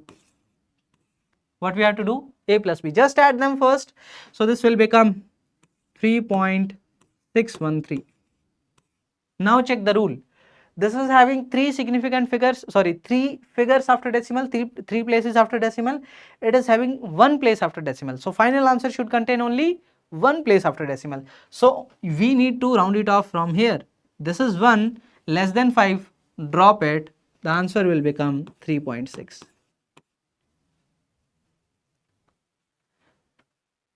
Rules are clear. Understanding should be clear. Rules are simple, not much complicated. Only sometime we get confused. Okay, what we have to check, whether after the decimal or total number of significant. In multiplication, division, total number of significant figures. In addition, subtraction, only after the decimal place. Okay, we have this question 1.5 by 1.5. What is the answer? Now if you ask some student what it is, he will say it is 1. Just you see, all are 1, so all the options are correct. No, this is a question of significant figures. Check the number of significant figures. It is having 2 significant figure. It is having 2 significant figure. So the final answer should contain 2 significant figure. It is having only 1 significant figure. This is having 2 significant figures. This is having 4 significant figures. And it is having 3 significant figures. So B is the right answer here. Sometimes in mains, some questions comes which require some complicated calculations. Okay, let us take, I'll give you some 2085 point something divided by 14 or somewhat like this, something, any random number like that, and now ask you what is the answer. Okay, 4 options are there. Don't do division there, just check the significant figures. That is a question of significant figure, so the answers will vary in number in terms of significant figures only. Okay, so sometimes if they are similar, then you may need to go for exact calculation, but most of the times it's not required. Just check the number of significant figures. Okay, upper term is having this many significant figures, lower is having this many, so the final answer should have these many significant figures. Come to the options, which option is having that many, mark that, move ahead. This is what you need to do actually. Okay, don't just keep on calculating. That is not required most of the times. Now we are moving to the next major topic, that is error. Okay, error analysis. So in error analysis we have absolute error, mean absolute error, relative error, fractional error we call that, and percentage error. So we will come to it. First of all, let us come to the question, and from question I will make you understand these terms. Okay, so moving to the question.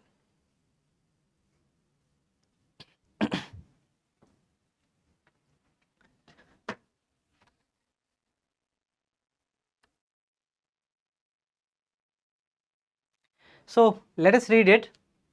5 successive measurements of length to the accuracy of 0.01 centimeter give following values. Find the mean length.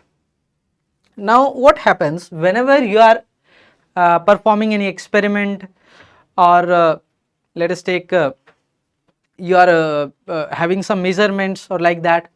So it's not that always you will have the same reading. Okay, so let us take, you are having some experiment, you are measuring torque of a motor under certain condition. Again and again 4-5 times you are doing that experiment. So that torque value will come different each time. It's not that exactly it will come the same. No, it doesn't happen like that actually. That torque value will come different each time. So how will you report your final answer? what you will mention, which value you will mention that. So this is what we will learn here. Okay, so let us take, we are having some measurement and that measurement is done 5 times and all the 5 times these different values we have got. Okay, so we will say, let us take, this is my first reading, so I'll call that this value first measurement as x1. This is my second measurement x2, third measurement x3. This is my fourth measurement x4, I'll write. Okay, fifth measurement x5. So first of all, I need to find the true value and we consider true value to be the mean of this. So we will take mean of this. Okay, so I'll write true value. This is my mean of this, x mean. What is this? x1 plus x2 plus x3 plus x4 plus x5, divide them.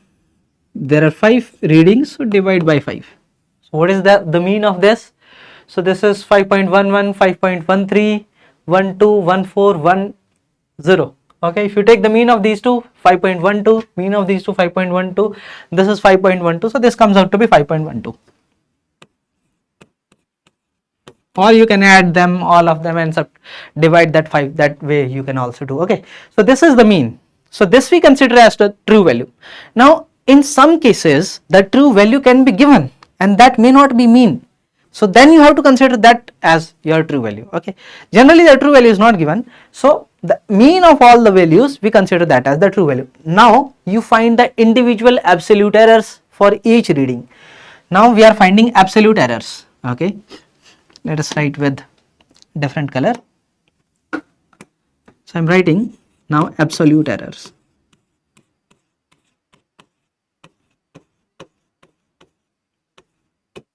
For each reading we will write. For x1 I will find mod of x mean, the true value, minus x1, mod of that. This will become my first absolute error, and what is that? 0. Here, that is 0. Now same I will do for second one. Okay, this is my delta x1. Then I will find delta x2. Okay, mod only you have to take. So if you subtract these two, it will become 0.02.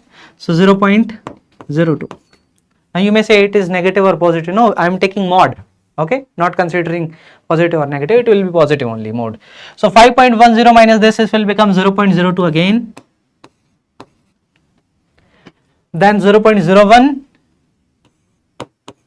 Then again 0.01. This is delta x3,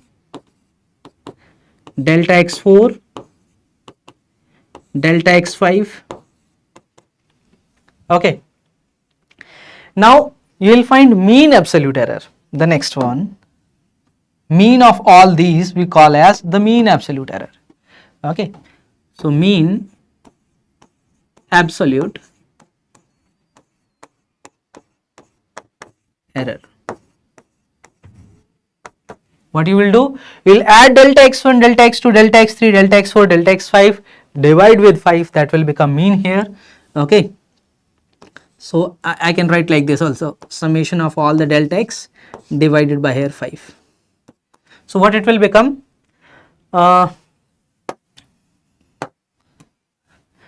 2 to 4 to 6, 0.06 divided by 5.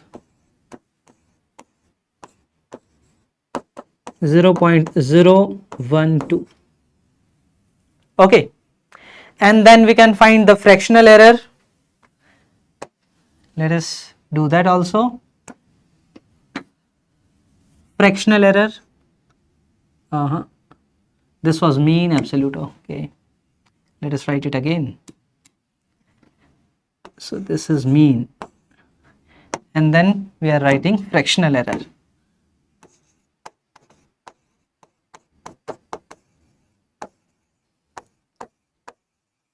Fractional error will be the mean absolute error, okay, divided by the true value, that will become the fractional error. So what is mean absolute error? 0.01 2 divided by the true value. What is that? 5.12. Okay, this will become my fractional error, and then you multiply fractional error with 100, that will be converted into percentage, and that will become my percentage error. Okay, let us write that also. So here I am writing percentage error.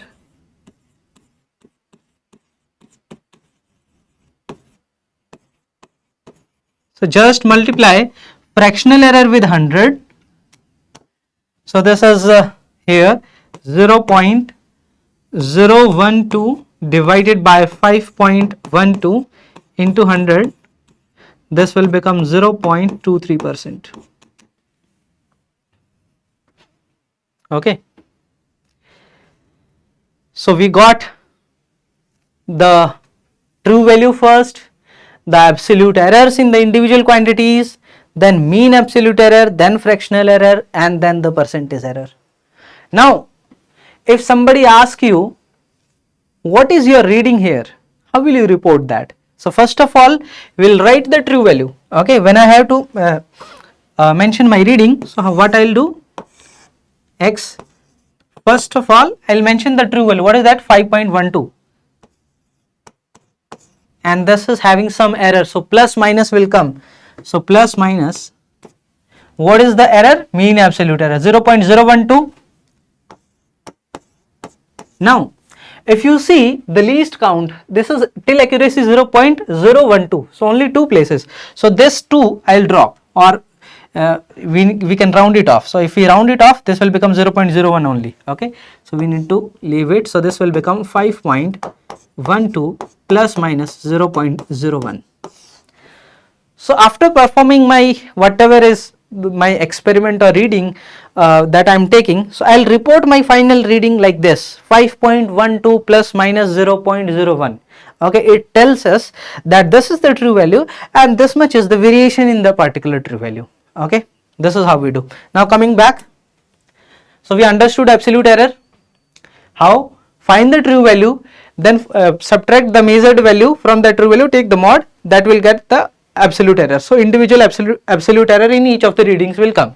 Then mean absolute error, take the mean of all these, so that will the mean absolute error. Then relative error, that is my mean absolute error divided by my mean value, that is true value, into 100. Then percentage error, multiply that with 100, you will get in percentage. Now these type of questions, that lengthy question may not come. Okay, so many things there, it will take time to solve, but it may also come. Okay, you have to say it's not that it will not come only, it may also come, but at least you should be clear with the concepts. It may ask something in between also. Okay, it may give you some value and then ask you something else. Okay, so you have to understand all these things, that is important. Now, okay, this was, I think, combination of error. Slide is missing. Yeah.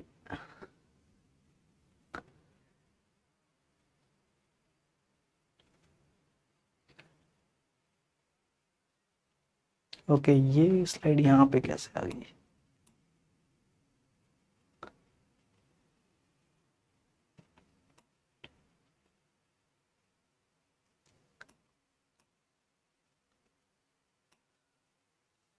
Just a minute.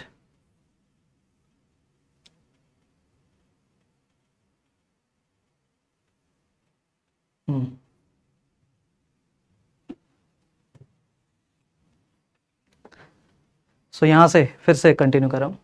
Now let us discuss about combination of errors.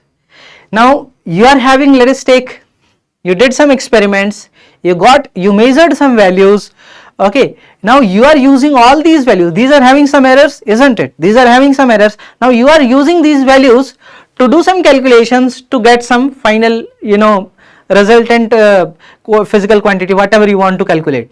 Now this physical quantity will have some error or not? Yes, it will have. Individual quantities were having some errors, this will also have some error. How much it will have? Let us understand that. Okay, so combination of error. So let us discuss about first addition and subtraction. first about addition or subtraction.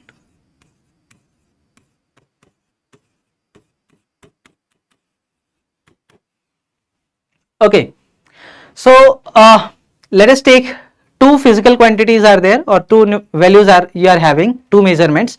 Now these two measurements you are going to add. These are having some errors. How much will be the error in your resultant quantity? Let us take two quantities are A and B. Okay, A is having some error, so plus minus delta A. Another quantity is B.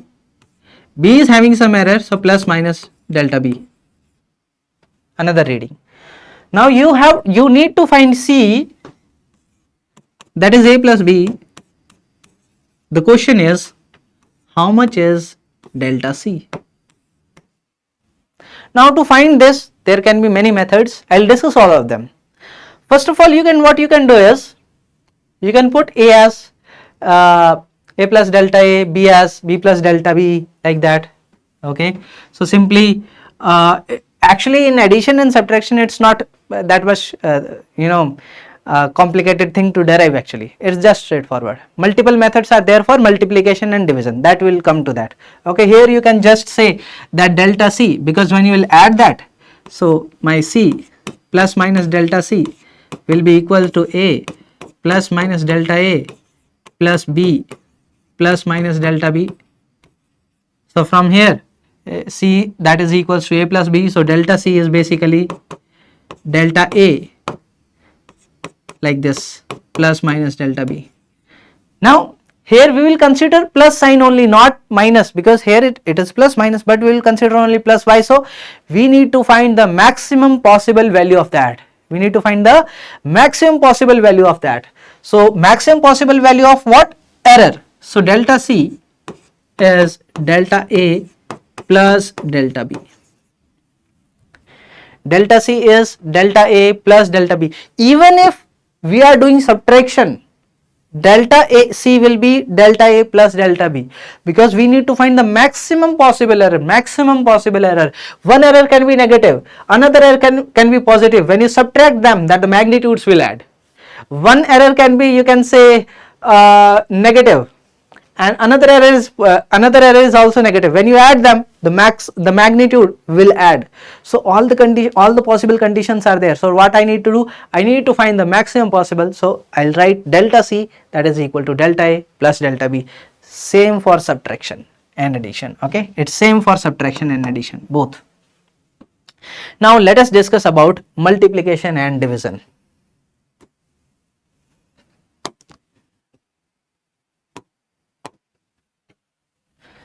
So multiplication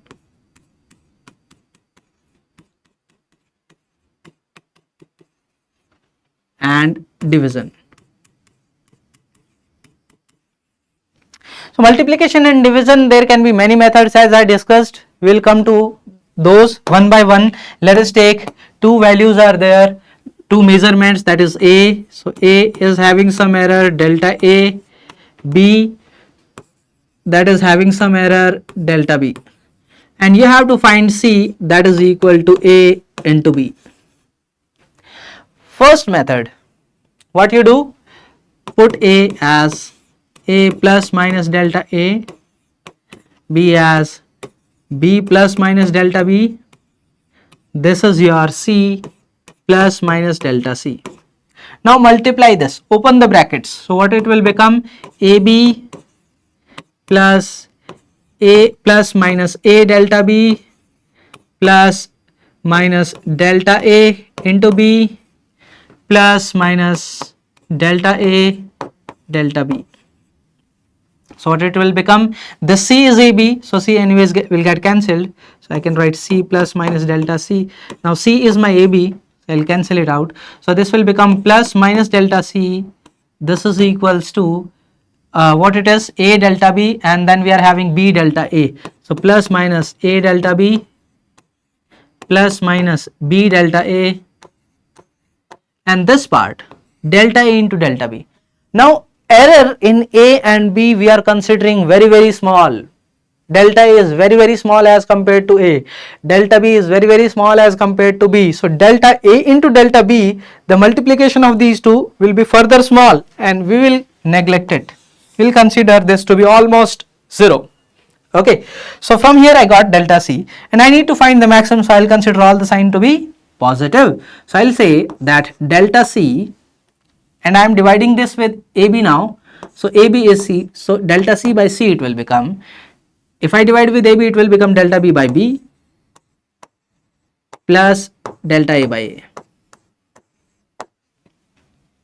This is one of the way. Another method can be, you can differentiate it. If you know differentiation, we will come to differentiation by the way, but if you know differentiation, you can differentiate it to get it. How? Let us see that also. This C is A into B. Let us differentiate it with respect to A. So what it will become? dC by dA. This is with respect to A. So B I will take out, differentiate A with respect to A, it will become 1 plus. Next is A I will take out, differentiate B with respect to A. Now multiply with dA, so dC is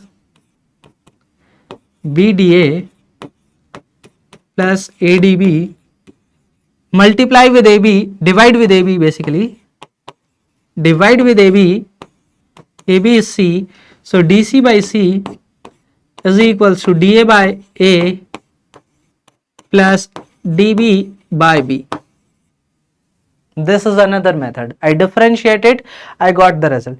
Another way is take log and then differentiate. Let us see that also. Take log. So C is AB, take log both sides. Log C is equals to log A. Now logarithmic function we are going to discuss. If you know, you can understand it. Anyways, we will come to that. So log A into B is, log of A into B is log A plus log B. So this will become log of A plus log of B. Now differentiate it. This with respect to, let us take A, I am differentiating. This will become 1 by C into dC by dA is equals to 1 by A plus 1 by B into dC by dA. This is chain rule I am using actually. So dC by C becomes dA by A plus dB by B. Same thing we got. DC we can put delta C here. So delta C by C is delta A by A plus delta B by B. Now if this is division, here log A by B, that is log A minus log B. Here a negative sign will come, here a negative sign will come, but we need to consider the maximum possible error. I will consider that to be positive. So for multiplication or for division, this equation will be true. For multiplication as well as for division. Okay. So these were different methods. Now let us take, if I ask you, let us take C is equals to A square. C is equals to A square. If I ask you what is the error in C, then you will write that as delta C by C. This is equals to, this is A into A. So this is delta A by A plus delta A by A. So this will become 2 delta A by A. This power comes here. Okay.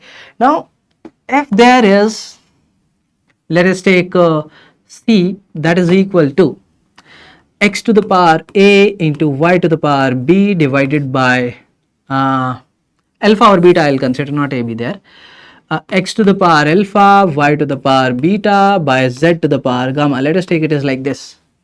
Then how you will write the error in C? Similarly, you can write delta C by C. This will become, this power will come alpha into delta x by x plus beta into delta y by y. Now you will say, sir, z to the power is minus gamma, because gamma is, this z is in denominator, you will take into the numerator, it will become z to the power minus gamma. So should there be minus? No, plus. Why? Maximum possible error we are going to find. So this will become plus gamma into delta z by z. So this expression becomes here. Okay, now these type of expressions are frequently asked. These are very, very important. Okay, such type of expressions will be given and you have to find the error in C. Now, there can be some other type of expressions also other than just adding, subtracting, multiplication and division or in powers like this. There can be some other type of expression like finding the equivalent, the error in the equivalent resistance in a parallel combination. So there the equation is 1 by R1 is equals to 1 by R2 plus 1 by R3.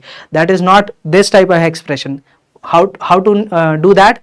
There you need to differentiate it. There you need to differentiate it to find the final error expression. Okay, the way we derived it. You need to differentiate that way. We will come to that. Or if there is some other type of expression, let us take x is given as a into e to the power minus alpha t. There is some error in a, there is some error in alpha, there is some error in t. Then you need to differentiate that. Okay, any type of expression that is not of these type, then you need to differentiate. But in mains they are not asked. In mains the parallel combination of resistance that is asked. So that how to do that, that you need to understand. Parallel combination of resistance, or you can say a series combination of capacitors. So the expression will be of similar type. So that you need to understand how to do that. But the point is, other than that, other than these and that, in mains it is not asked. Okay, this question we are having, that parallel combination. So let us do the derivation here itself.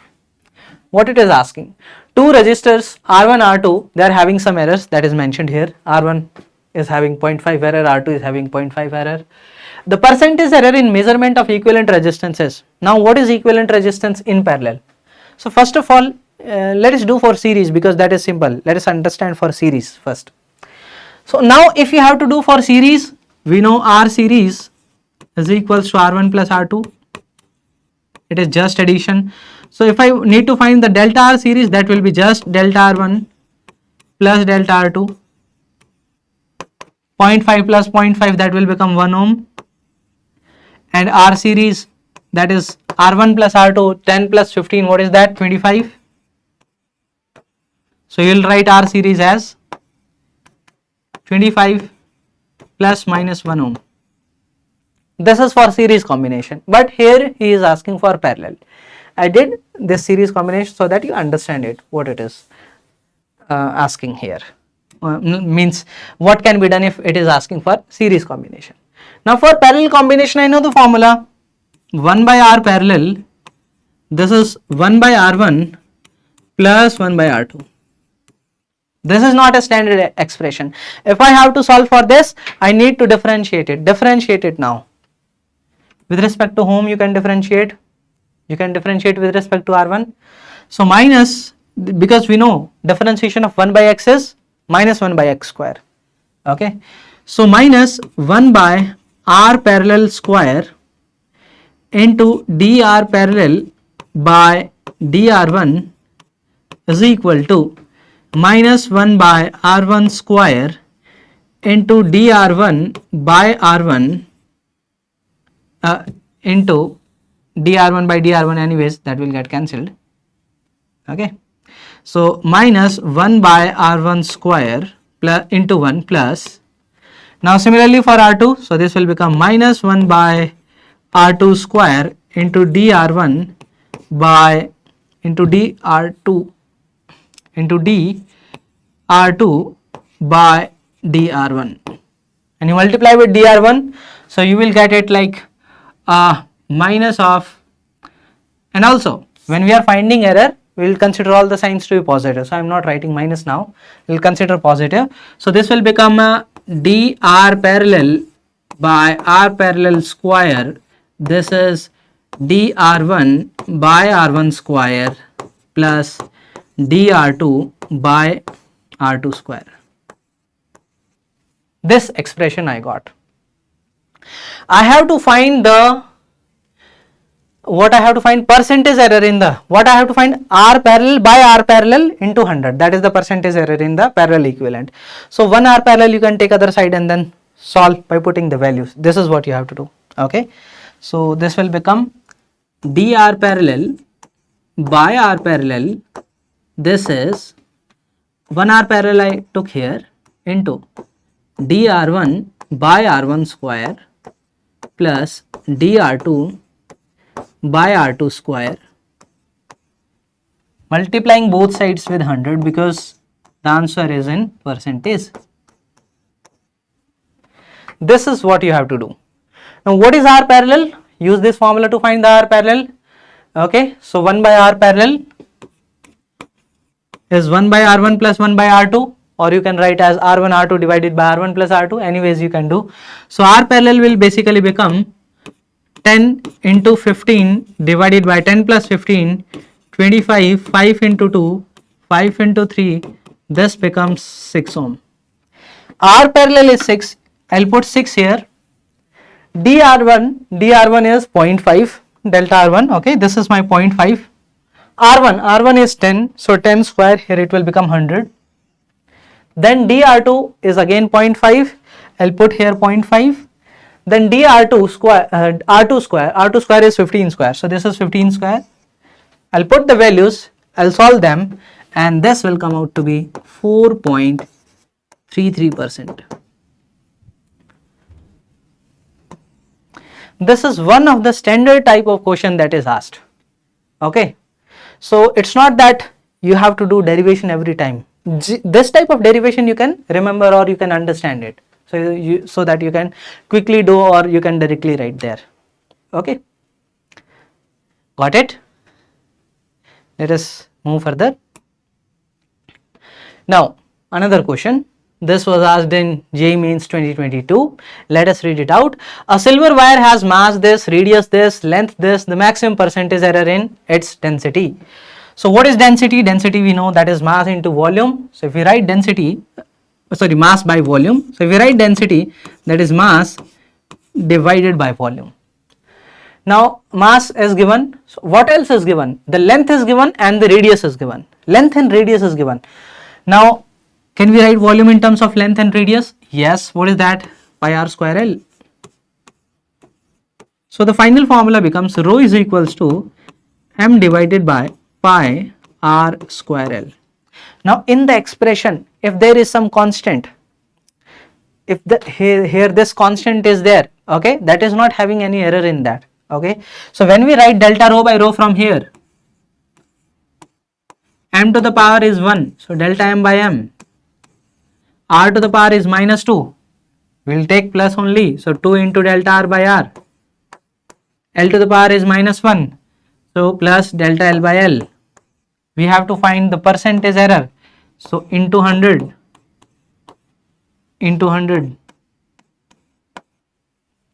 Okay, now what is delta m by m into 100? Delta m is 0.06, m is 0.6. Okay, so 0.06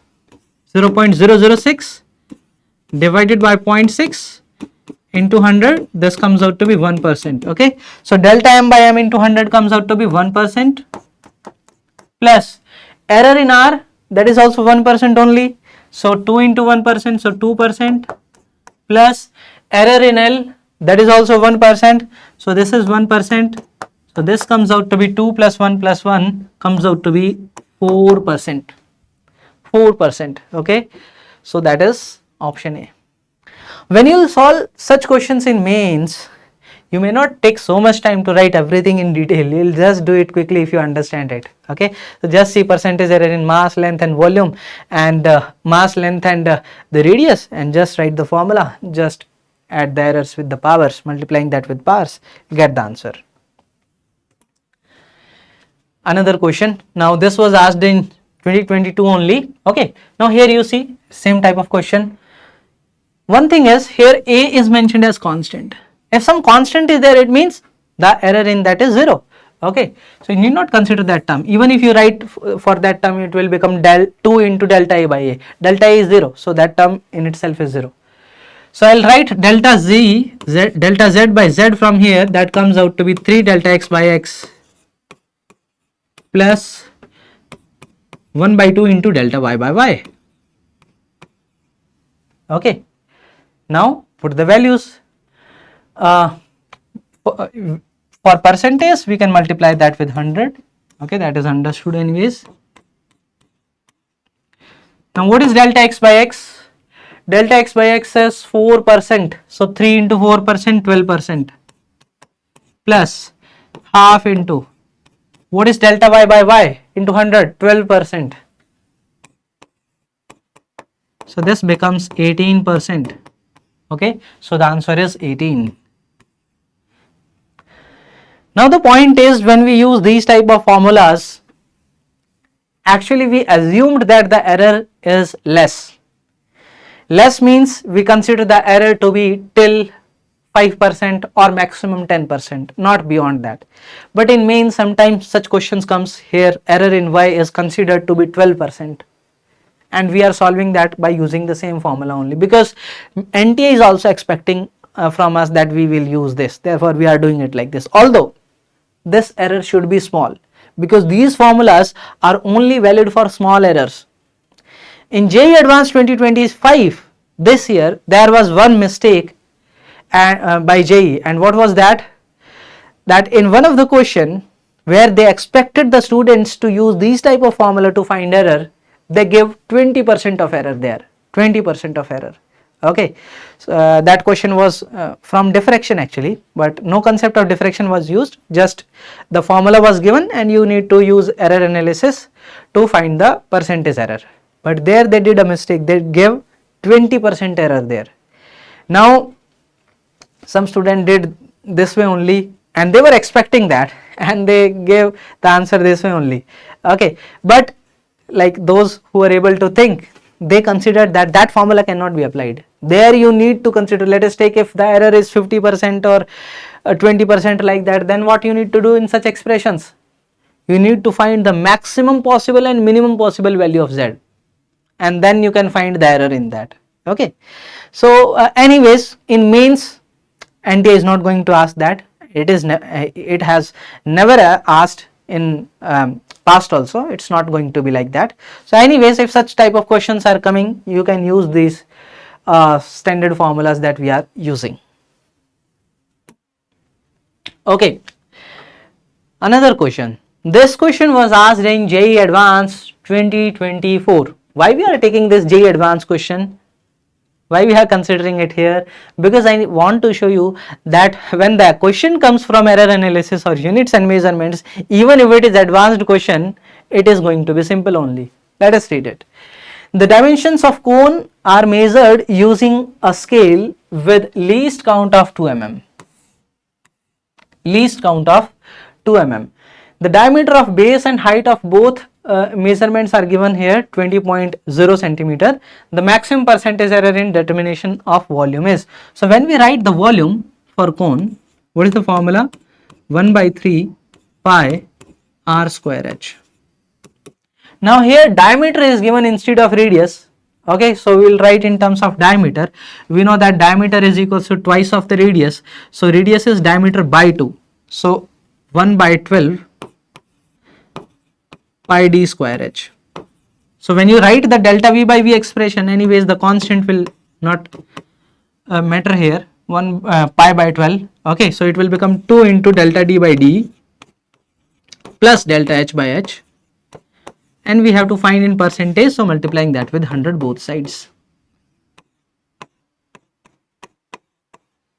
Okay, now the least count is 2 mm. What does it mean? You can find how much error can be. The error can be of 2 mm only. This reading plus minus 2 mm. Okay, so this much can be the error. So what is the percentage error in this value? So that is 2 mm divided by, this is 20 centimeter. If convert this to mm, what it will become? 200 mm. 200 into 100.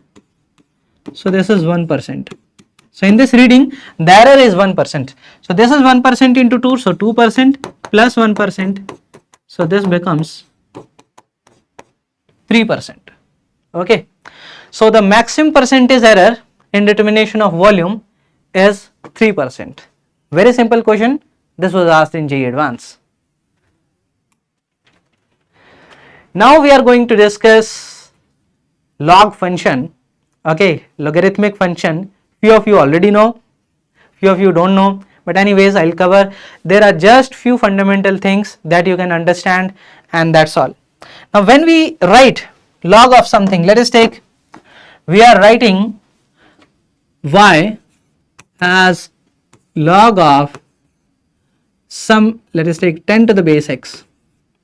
This is base of the log, okay, when we write here 10 or e, so that is the base of the log.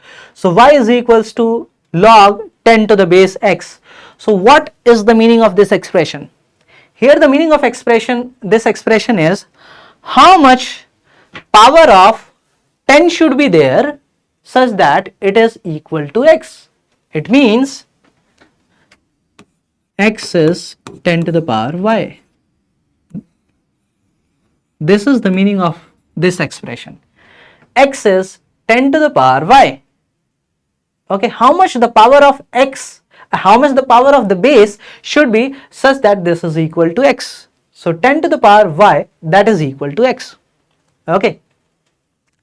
Now the base can be different. The base can be e, the Euler constant, it can be 3, it can be 5, it can be 10, anything. Okay. Now generally it is either 10 to the base or e to the base. Log e to the base, we call that as natural log, and we write that as ln also. It's the same thing. So ln means log e to the base. So sometimes you can find like this. So it's like log of e to the base x. Okay. Now if I ask you, let us take, what is log 10 to the base 100? What is log 10 to the base 100? How much power of 10 should be there so that such that it is equal to 100? 2, that is 10 to the power 2, so this is 2. Okay, how much is log 10 to the base 1 by 10? So 10 to the power should be minus 1, then only it will become 1 by 10, so this is minus 1. How much is log 10 to the base 1? 10 to the power should be 0, then it will become 1, so this is 0. Okay, or how much is log 10 to the base 1000? So this is 3, 10 to the power 3 is 1000. This you should understand. And there are some fundamental properties or fundamental formulas for logarithmic function that you should remember is, that we already used also, that is log of a into b, and this is log of a plus log of b, and log of a by b is log of a minus log of b, and log of, let us take a to the power n, this is n log of a.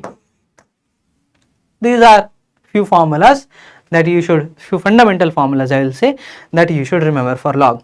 Also with that, sometimes you have to put the values of log 10 to the base 2 or 10 to the base 3 in few of the questions. 5 and 7 are not frequently used, not even 3 is used. This is very important. Log 2 is frequently used, I will say, in calculations. Okay, so you should remember it. It is 0.3, nearly 0.3, may not be exactly 0.301, no, 0.3, that is enough for us.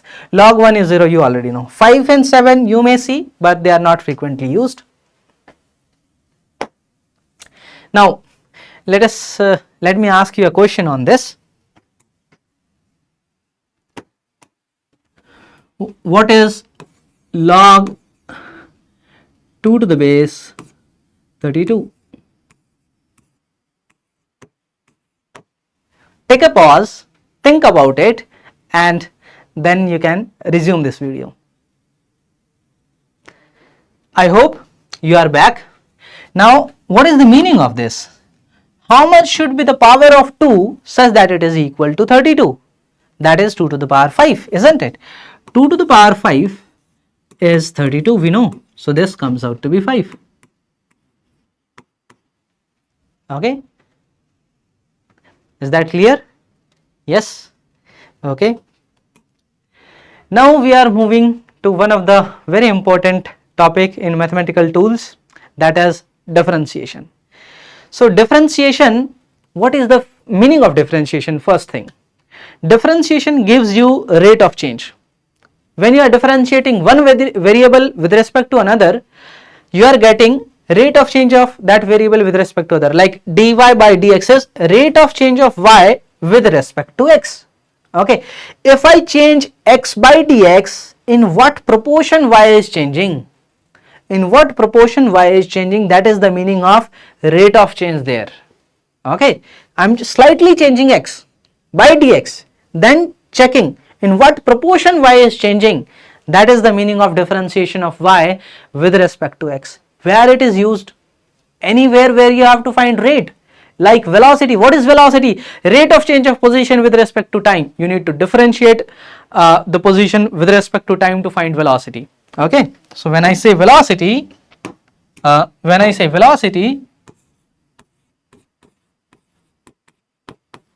what is velocity? You will say, sir, velocity is rate of change of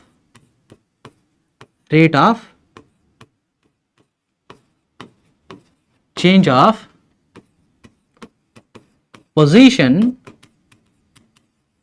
with respect to time.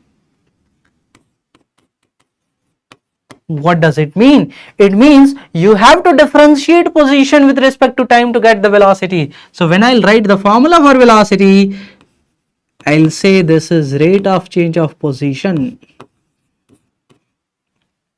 dr by dt, or if it is one dimension, so you can just write v is equal to dx by dt, rate of change of position with respect to time. So differentiate position with respect to time to get the velocity. Now if I ask you, what is acceleration? What is acceleration? What is that? You will say, sir, that is rate of change of velocity with respect to time.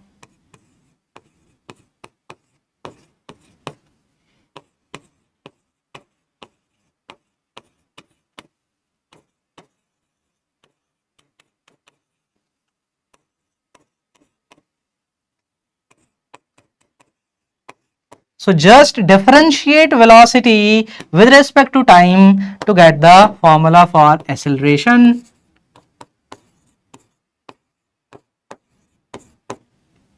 This is what you have to do. Just whenever you have to find rate of change, always you have to use differentiation. Okay, so many things will come. Here there we'll discuss this is rate of change of this with respect to this. So there you just understand that you have to use differentiation. Okay, now coming to what is the graphical meaning of the differentiation. Let us take here, this is my y, this is x. Now y is a function of x and I have plotted it like this. At some point, this is x comma y, I am trying to find dy by dx. Okay, so this is my x. Now I changed x by delta x. Let us take this much as delta x. Okay, so how much y changes? So this is my delta x. Here y is this, so this become delta y. Okay, delta x very small, so we'll write that as dx. Delta y very small, we'll write as dy. So dy by dx is basically what? That is the tan of this theta, this angle. That is my tan theta there. Okay, that is my tan theta there. What is that? That is the slope of this tangent at this point. This is my tangent and this is the angle theta. Okay, so this tan theta is the slope of the tangent at that particular point. So I'll say, when I'm saying differentiating y with respect to x, dy by dx, I am finding the slope of the tangent at that particular point x comma y. Okay, and that slope is my tan theta. Okay, that is my slope here. This is the graphical meaning of differentiation.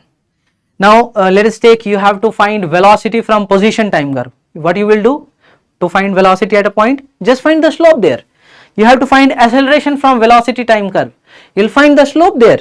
You will get the acceleration at that particular point. Okay, now these are some formulas. If let us take something is constant, I ask you what is the rate of change of constant, you will say sir that is constant, that is not going to change. It means its rate of change is 0. So differentiation of constant is 0. Second formula, differentiation of log of x is 1 by x. Differentiation of x to the power n is n into x to the power n minus 1. Let us take example for this particular term.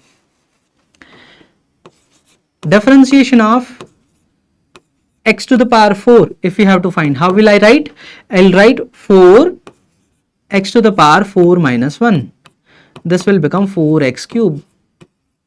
This is how we have to write. Okay, if I ask you what is the differentiation of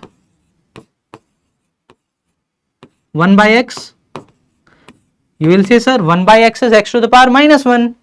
So this is d by dx of x to the power minus 1. So what you will do, you will take minus 1 there, minus 1 into x to the power minus 1 minus 1. So this become minus 1 by x square. Okay, or if I ask you what is the differentiation of x to the power 1 by 3. So you will say n x to the power n minus 1. So 1 by 3 x to the power minus 2 by 3. This is how you have to write. Okay. Next formula, differentiation of e to the power x is e to the power x. It is not going to change. Differentiation of sin x is cos x. Differentiation of cos x is minus sin x. Don't get confused. Remember it properly. Differentiation of sin is plus cos. Differentiation of cos is minus sin. Now the constant rule. If some constant is there, that constant will come out as it is. Let us take the example here. If I ask you what is the differentiation of 5 sin x, you will say sir 5 is a constant, we will take that out. This is 5 into differentiation of sin x, that is cos x. So this is 5 cos x. Okay, that becomes 5 cos x. Or if it is differentiation of, let us take 3 by I can say 3x to the power 1 by 2. How to write that? So 3 is as it is, you will take out. Now x to the power 1 by 2 is there, so 1 by 2 will come here. X to the power 1 by 2 minus 1, so that will become minus 1 by 2. Okay, like that you have to solve. Next rule, what is that? Addition rule. If two functions are there, plus sign is there in between, you will differentiate them individually, add them. How? Let us see. What is the differentiation of e to the power x plus x square? Differentiate e to the power x plus differentiate x square. This is how you have to do. Differentiation of e to the power x is e to the power x itself. Differentiation of x square is 2x. So this becomes e to the power x into plus 2x. Next, should I take another example here? Yes, we can take, let us take another example. D by dx of 2 sin x plus x. Now what is this? Now you will differentiate 2 sin x plus differentiate x. Differentiation of 2 sin x, 2 is constant, take 2 out. Differentiate sin x plus differentiate x, d of x by dx. Differentiation of x, when you will do this, x to the power 1. Okay, so that will become 1 only. So 1 into x to the power 0, it will become like that. Differentiation of sin x is cos x, so 2 cos x plus 1.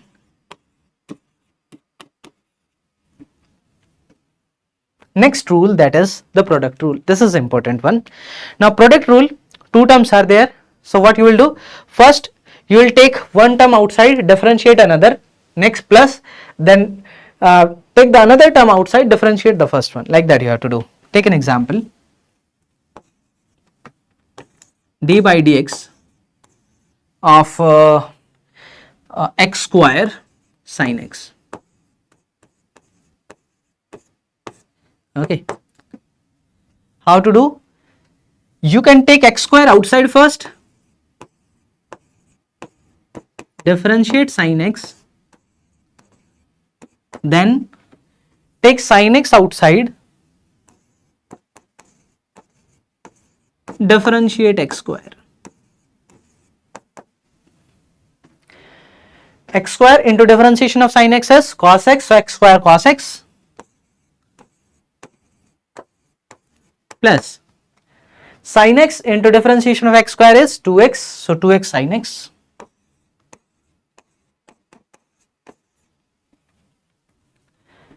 Okay, this was one of the example. We'll take another examples also. Okay, another example you can take is differentiate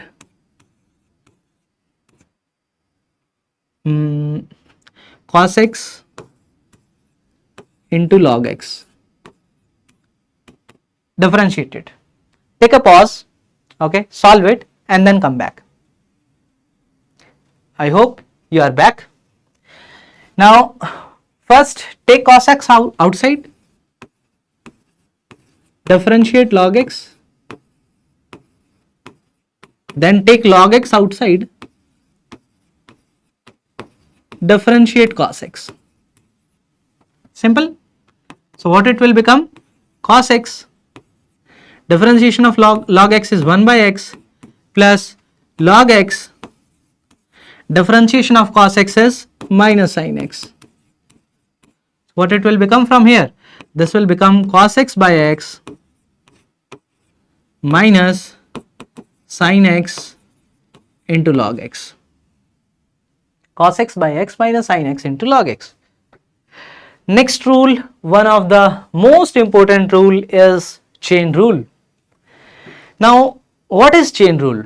Here let us take, we have to differentiate y with respect to x. I will define another variable, let us take that is u.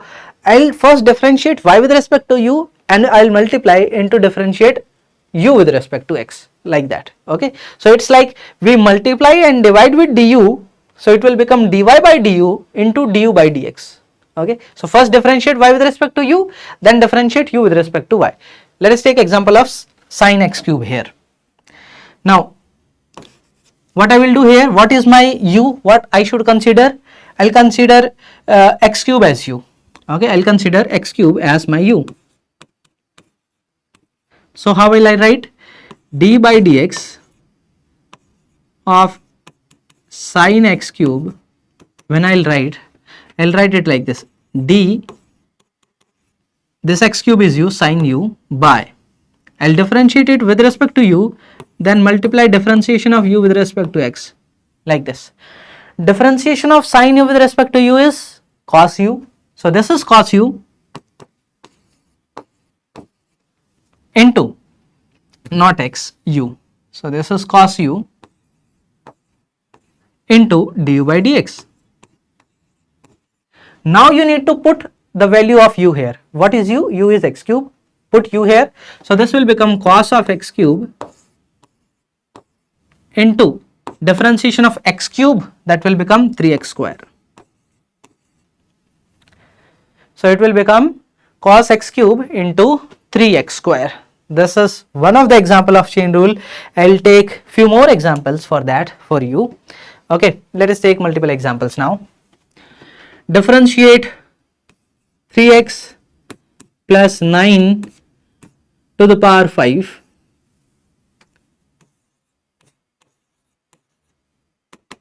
then differentiate log of x cube, then differentiate sine 2x plus 3x log x. There are multiple rules will be used here, product rule also, okay, and your chain rule also. Then d by dx of e to the power x square cos 2x. You may take something else here, e to the power x square into cos x plus x square, simple. Okay, now take a pause, solve all these 4 examples, and then you can come back to this video. I hope you are back. Okay, the first example. Now what I will do here, I'll consider this as my u.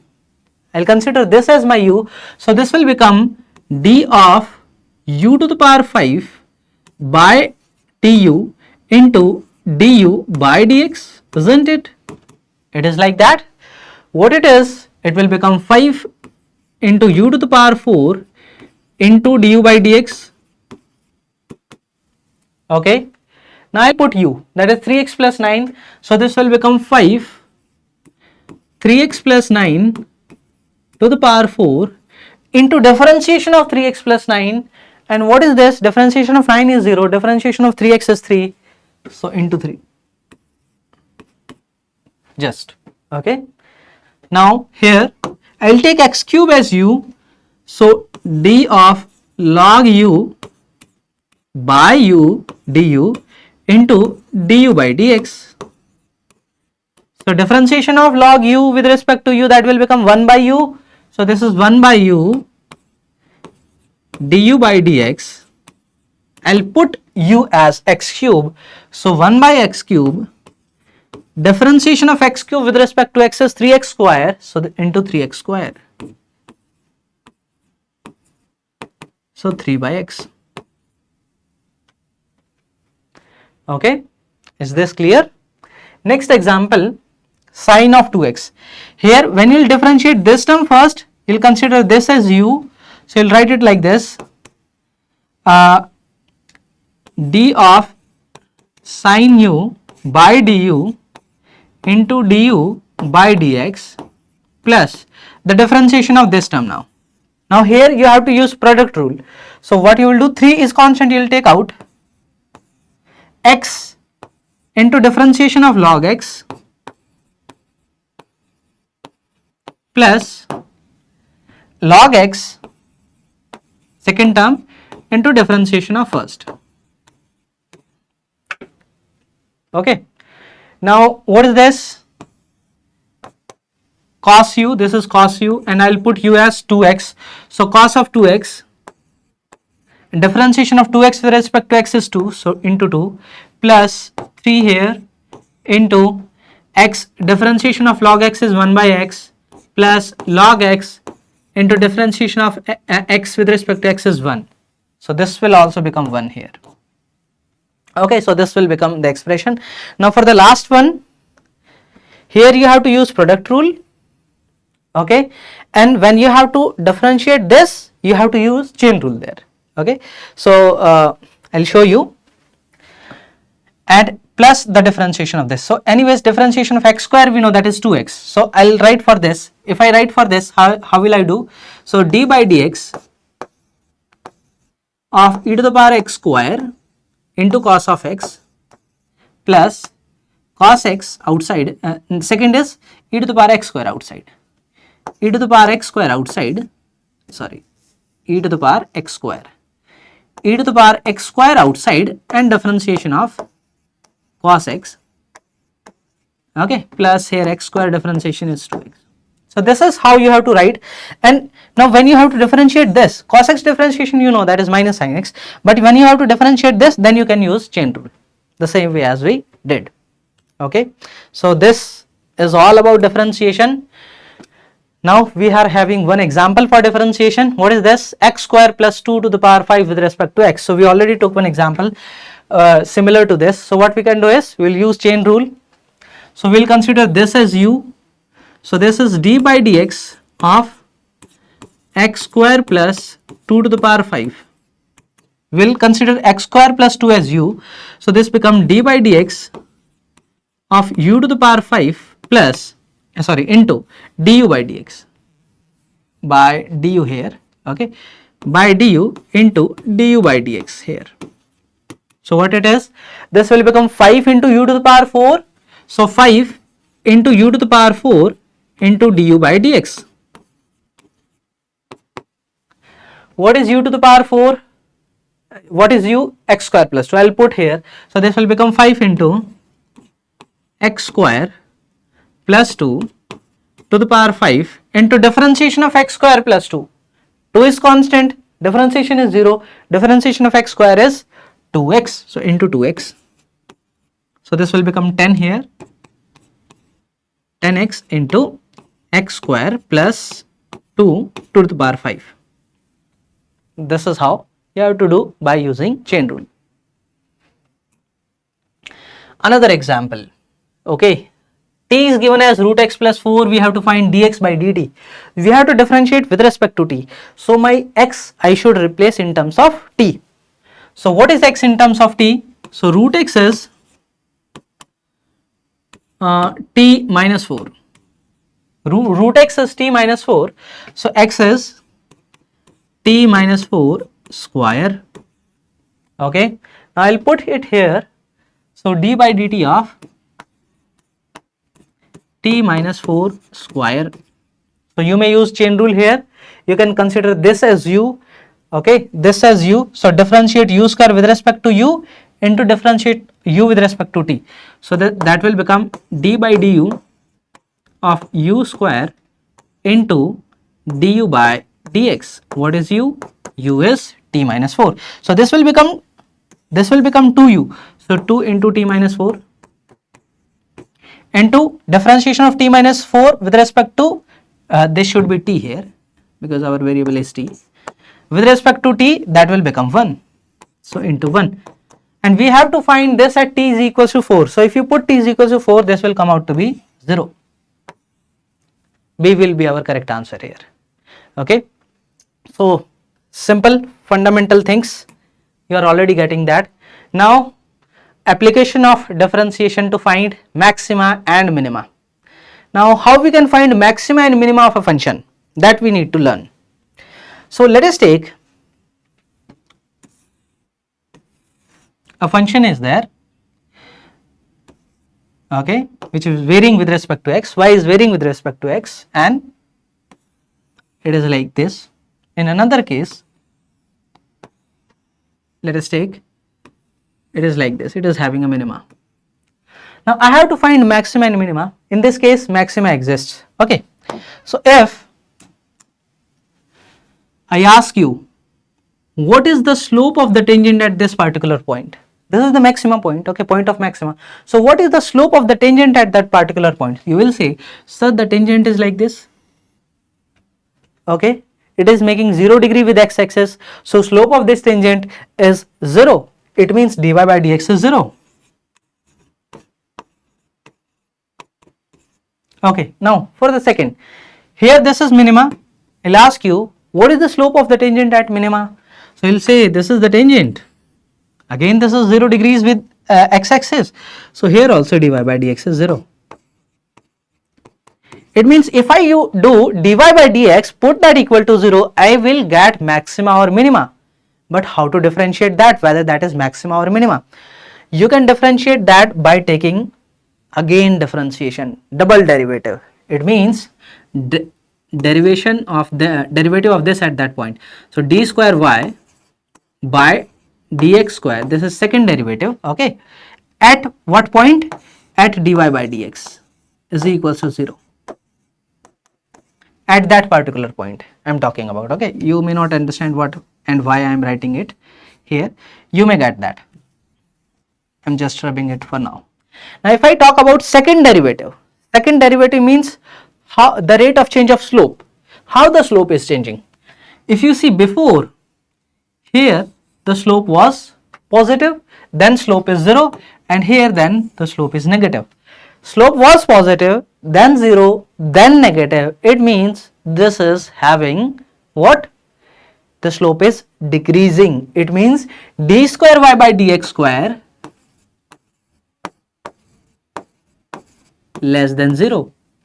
Decreasing, negative. Decreasing, negative. Okay, it means that change is negative. D square y by dx square is less than 0. Where? At that particular point where dy by dx is 0. So therefore I am saying at the point where dy by dx is 0. Okay, let us take, if here from here you got the point as x naught. So if I say this is my x naught, so find the value at x naught. Okay, find this value at x naught. This is my d, this I'll say at x naught.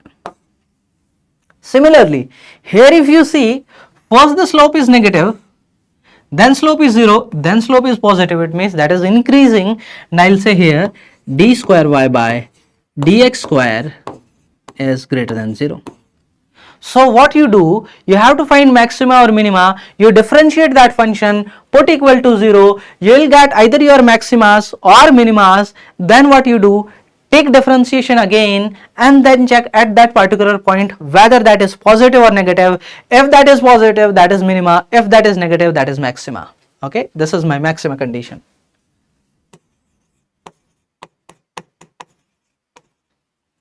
This is my minima condition.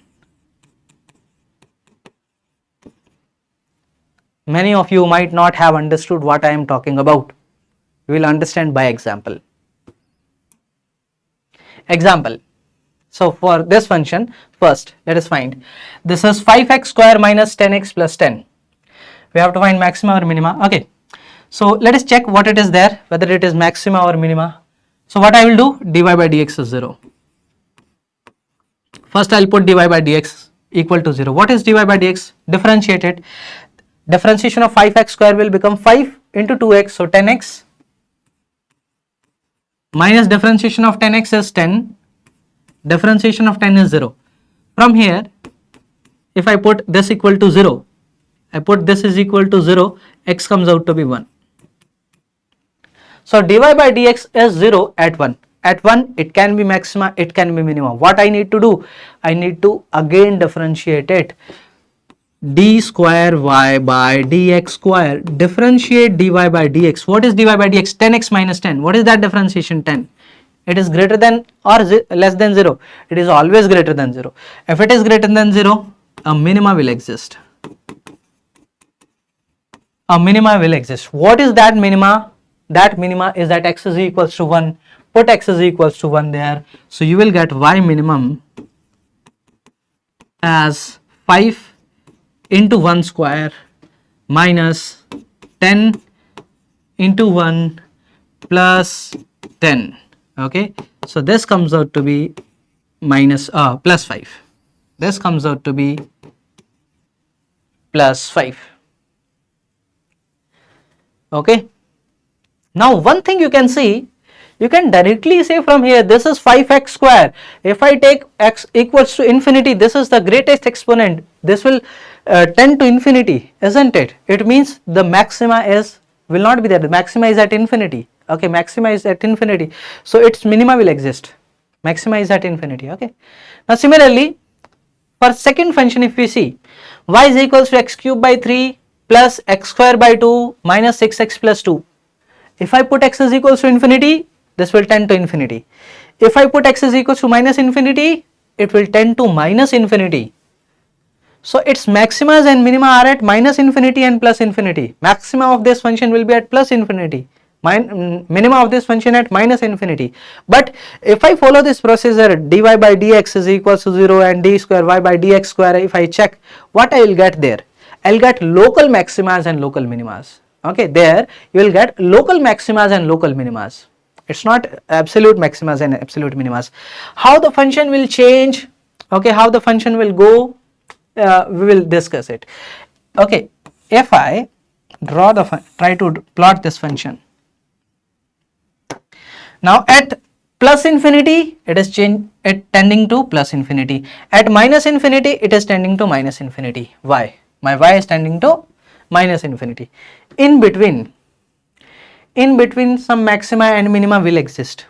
Let us find that. Okay, where are they and what is that?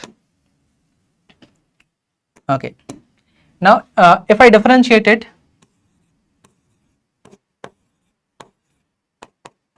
and put equals to 0, differentiate it, what it is, this will become x square, this will become x minus 6 is equals to 0. Okay, so this you can write as x square plus 3x minus 2x minus 6, just factorizing. So x into x plus 3 minus 2 x plus 3 equal to 0. X comes out to be minus 3 and plus 2. Now at minus 3 and plus 2, let us check whether they are maximas or minimas. So again differentiate this, d square y by dx square. Differentiate it, it will become 2x plus 1. Now at x is equals to minus 3, what is this? Minus 3 into 2 plus 1, that is minus 5. And at x is equals to plus 2, it is plus 5. So minus 5 means maxima. So this is maxima. This is minima. Okay, so maxima at minus 3. So minus 3 somewhat here, and plus 2 there is a minima. So the graph will go somewhat like this. Okay, I don't know where it will intersect. We may find that, but I am not interested with that. So at minus 3, this is my minus 3. So here, this I can put it here. Minus 3. So this is my local maxima. This is my local minima here. 2. Okay. So we are getting local maximas and local minimas. But if somebody asks you what is the maximum, you will say maxima is at infinity. At x is equals to infinity, this function is infinity. At x is equals to minus infinity, this function is minus infinity. That is the minima. In between, we are getting local maximas and local minimas. Okay, now next topic, that is integration. And as you know, integration is just opposite to that of differentiation. If a term is there, you integrate it, then you differentiate it. You will get the final term again, like the initial term back. Okay, we will see that how it happens. So basically integration is actually continuous summation. Continuous summation, you are adding up. How it is continuous summation, that we will also discuss. Now first of all, let us discuss about some fundamental formulas of integration, and then we'll practice some questions on this, and then we'll understand what is the graphical meaning of integration, what integration actually do, and how here we'll see how the actually differentiation is or integration is opposite to that of differentiation. X to the power n integration formula is, this is x to the power n plus 1. Okay, let me use different color here. This is x to the power n plus 1 divided by n plus 1 plus some constant. What is this constant? When there is no limits of integration, no limits of integration means we are not telling from where till where we have to integrate. I will discuss about limits also. If the limits are not there, we call that as indefinite integration. Definite integration means we know from where to where we have to integrate. Indefinite integration means limits are not there, we add some constant. Now, if you differentiate this term, let us do differentiation. This is 1 by n plus 1, that will come as it is outside because that is constant. Differentiation of this will become n plus 1 into x to the power n plus 1 minus 1. Differentiation of constant is 0. This is getting cancelled. What you got? X to the power n. You got what you started with, isn't it? You integrate it, you will differentiate it, you will get the original term back. So therefore we say that integration is just opposite to that of the differentiation. Now integration of 1 by x, what is, whose differentiation is 1 by x? Log x differentiation is 1 by x, so its integration will become log of x. Some constant will be there. e to the power x, differentiation was e to the power x only, its integration will be e to the power x only. So this is e to the power x plus some constant. Sin x differentiation was cos x differentiation was minus sin x integration will be minus cos x plus c. Cos x integration will be, because sin x differentiation was cos x integration will be sin x. So this will be sin x. Now if two functions are there, here we are integrating it, this is dx. Integrate them separately. Okay, integration of f of x dx plus integration of g of x dx. Now if a constant is there, take the constant out. This is with respect to x, so a will take out f of x dx. Okay, if some constant is there, you take that constant as it is outside. So these are some rules for integration. Okay, we observed that e to the power x is a unique function. If you differentiate it or you integrate it, it will remain the same, it's not going to change. So what you should learn from e to the power x, e to the power x is a unique function and you have to be unique so that you are selected for IIT JEE. How to be unique? Just remain the same, don't change. The difficulties are coming, the integration is happening, the differentiation is happening, e to the power x is not changing. If the difficulties are coming in life or success is coming in life, very good situation is going in life, you are not changing, your efforts, your focus on your goal, that is maintained and that is fixed and that is not changing. Okay, sometime everything is going good, you are understanding all the concept, you are able to solve the questions, you are motivated, you are able to put your efforts. Sometimes you don't get anything what teacher is discussing in the class, backlogs are there. Okay, so what?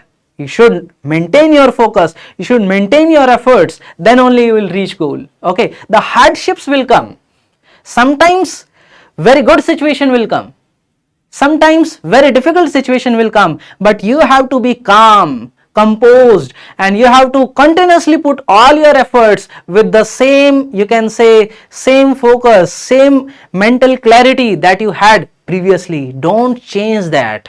Okay, keep that steady efforts always going on, only then you are going to get your success. Steadiness has to be there. Okay, in the story of rabbit and tortoise, we learned that if consistency is there, tortoise was consistent, consistency is there, and if somebody is having only speed, not consistent, the consistent one is going to win. Okay, the consistent one is going to win, the tortoise wins. But for IIT JEE, when you are appearing, only consistency is not going to work. Somebody may say, sir, I am very consistent, I study daily, but I study for 10 minutes. Will he be able to get his goal? No, not at all.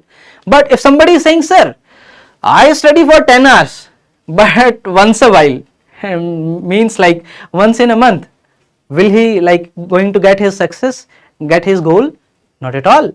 So speed in itself and consistency in itself for JEE is not going to work. You need combination of both. You need to be consistent. You need to maintain your speed as well. Speed means the level of efforts that you are putting. You need to maintain those level of efforts. In the first class, you are here watching this, you are interested. Okay, so we are getting everything in English now at PW. We are very happy. We'll watch this video. You'll watch fully. You'll solve DPP. You'll get the notes from the description box, and you'll go through it very nicely. Solve some questions. Solve some other PYQs as well. You'll get confidence. But after some days, what?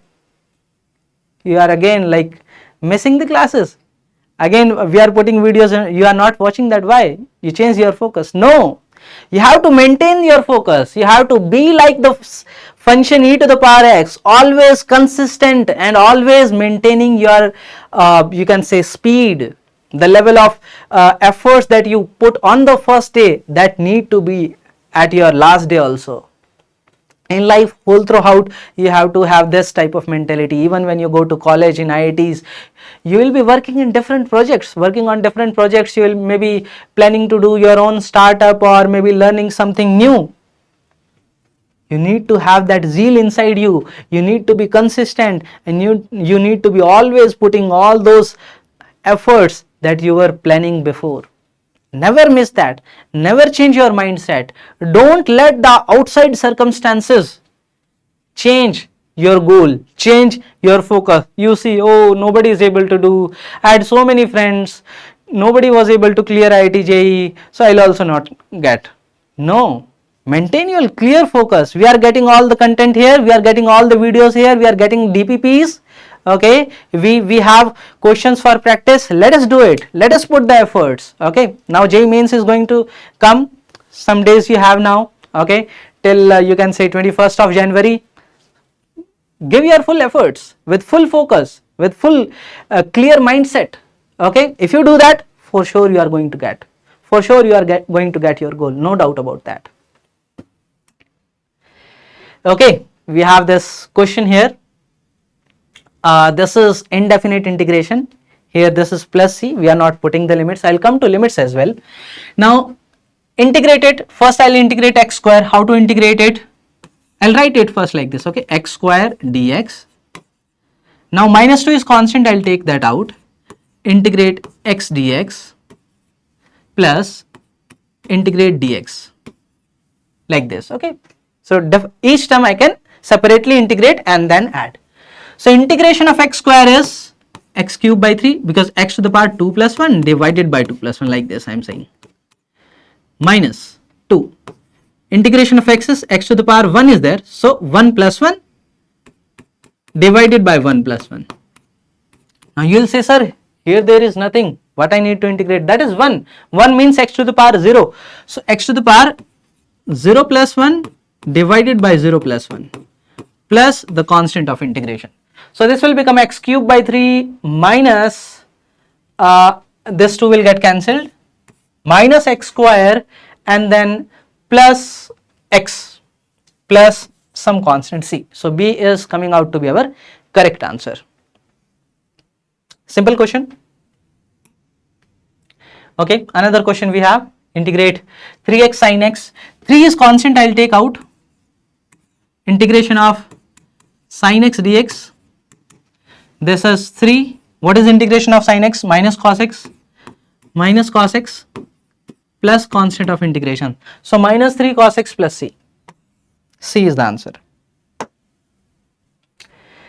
Now coming to graphical meaning of integration. What integration actually gives us? Let us take y is a function of x.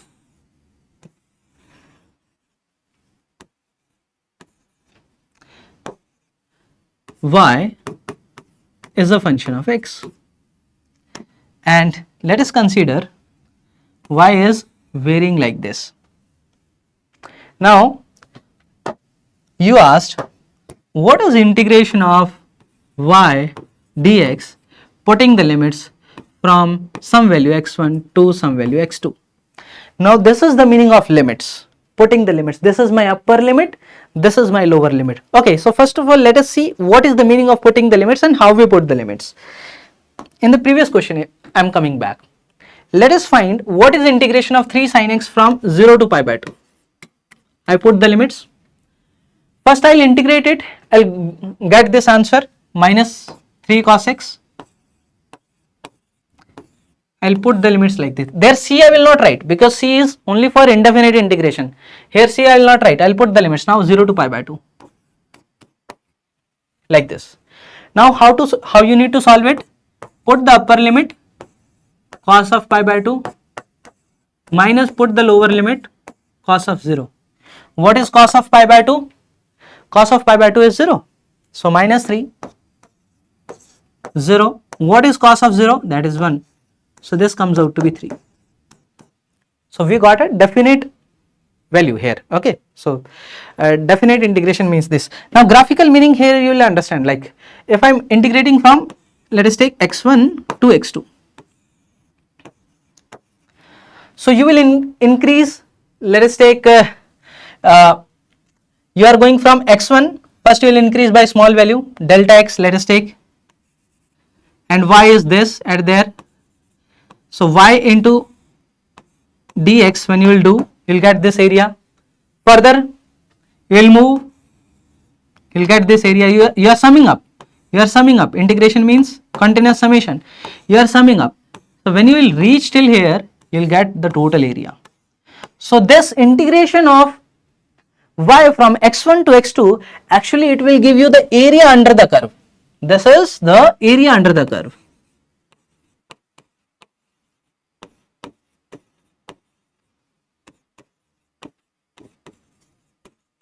From x1 to x2. That is the meaning of integration.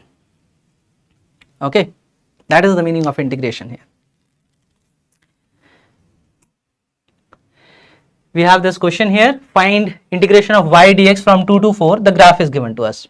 Now y is equals to x square, so what I will do, I will put y as x square dx from 2 to 4, x square integration is x cube by 3 from 2 to 4, so this putting the limits, it will become 4 cube minus 2 cube divided by 3, 4 into 4, 16 into 4, 64, 64 minus 2 cube is 8 divided by 3, 56 by 3. Okay, now what is this? This is the area of this y is equals to x square curve from 2 to 4, this total. Okay, that total is our area. So this is how it gives the area under the curve. So wherever you have to find areas, you can use integration simply. Now let us discuss about straight line. Okay, straight line anyways in detail you have understood in maths, or you might be learning in maths, but here we will discuss in brief. Let us take, this is my y-axis, this is my x-axis. There are many forms of equation of straight line you may find. So first form, let us discuss, y is equals to mx plus c. Here what is the c? C is the intercept on y-axis. This is my c, intercept on y-axis. Okay, I am writing here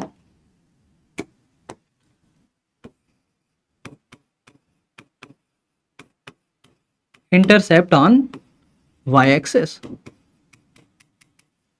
And what is m? Slope of line. Slope of line means the tan of angle theta that is with positive x-axis. Okay, this positive x-axis, you find this tan theta, so that becomes my slope. That is one form of the equation of straight line. Another is like if let us take different points are given to you, let us take that. So let us take one point here, y1 comma y2, sorry x1 comma y1, another coordinate, let us take here x2 comma y2. Now you can use these to write the equation of a straight line. How? You can assume another point x comma y, equate the slope, because straight line the slope is always constant. You can equate the slope between these two and these two. How to write that? So if between these two I write, so y minus y2 divided by x minus x2, this you can write as y2 minus y1, x2 minus x1. Okay, this is I can say one of the way. Another way to write the equation of straight line. One more way is you can write in terms of x-intercept and y-intercept. Okay, that is x by a plus y by b, this is equals to 1. Okay, so this is the point where it intersects x-axis, this is the point where it intersects y-axis, and there if I show you here, so it is, okay, so this point is a, this point is b, like the y1 is b here, here the x is a. Okay, so this is how you can write the equation of straight line. Okay, in detail anyways you are going to learn in maths. Next is the equation for circle. So this is the circle, the center of the circle is at origin, the radius of the circle is, let us take r, this is my y-axis, this is my x-axis. You'll say the equation of the circle is x square plus y square, and this is equals to my radius square. If the center is at origin. If the center shifts at some point, let us take it shifts to some point x naught comma y naught, then how you write the equation? Then it will become x minus x naught square plus y minus y naught square, that is equals to r naught, r square. Okay, this for circle. Now for parabola, these are some types of standard shapes of parabola. X is equal to ky square. Okay, it is along the, you can say, towards the x-axis. Y, whether y is positive or negative, x is positive because x is ky square, so it takes shape like this. This is x is equal to minus ky square. Whether y is positive or negative, x is always negative, so it takes shape like this. And similarly, we have y is equal to kx square and y is equals to minus kx square. These standard shapes, at least you should know, like this is a parabolic shape. Now ellipse. In ellipse, here this is my semi-major axis, this is my semi-minor axis, and the equation is x square by a square plus y square by b square, this is equals to 1. If the semi-major axis and semi-minor axis becomes equal, it will become circle. Okay, isn't it? If a becomes equal to b, it will become a circle. Okay, it has two foci and all those other details you will learn in maths. Okay, that is not required as of now here. So this is all about units and measurements and mathematical tools. Okay, this topic, although it is that not that much complicated, very simple, but this is very important. Take this topic very seriously, learn all the details that we have discussed in this video. Don't forget to download the notes and the DPPs in the link that is given in the description box. We'll meet in the next video. Thank you all. Have a nice day.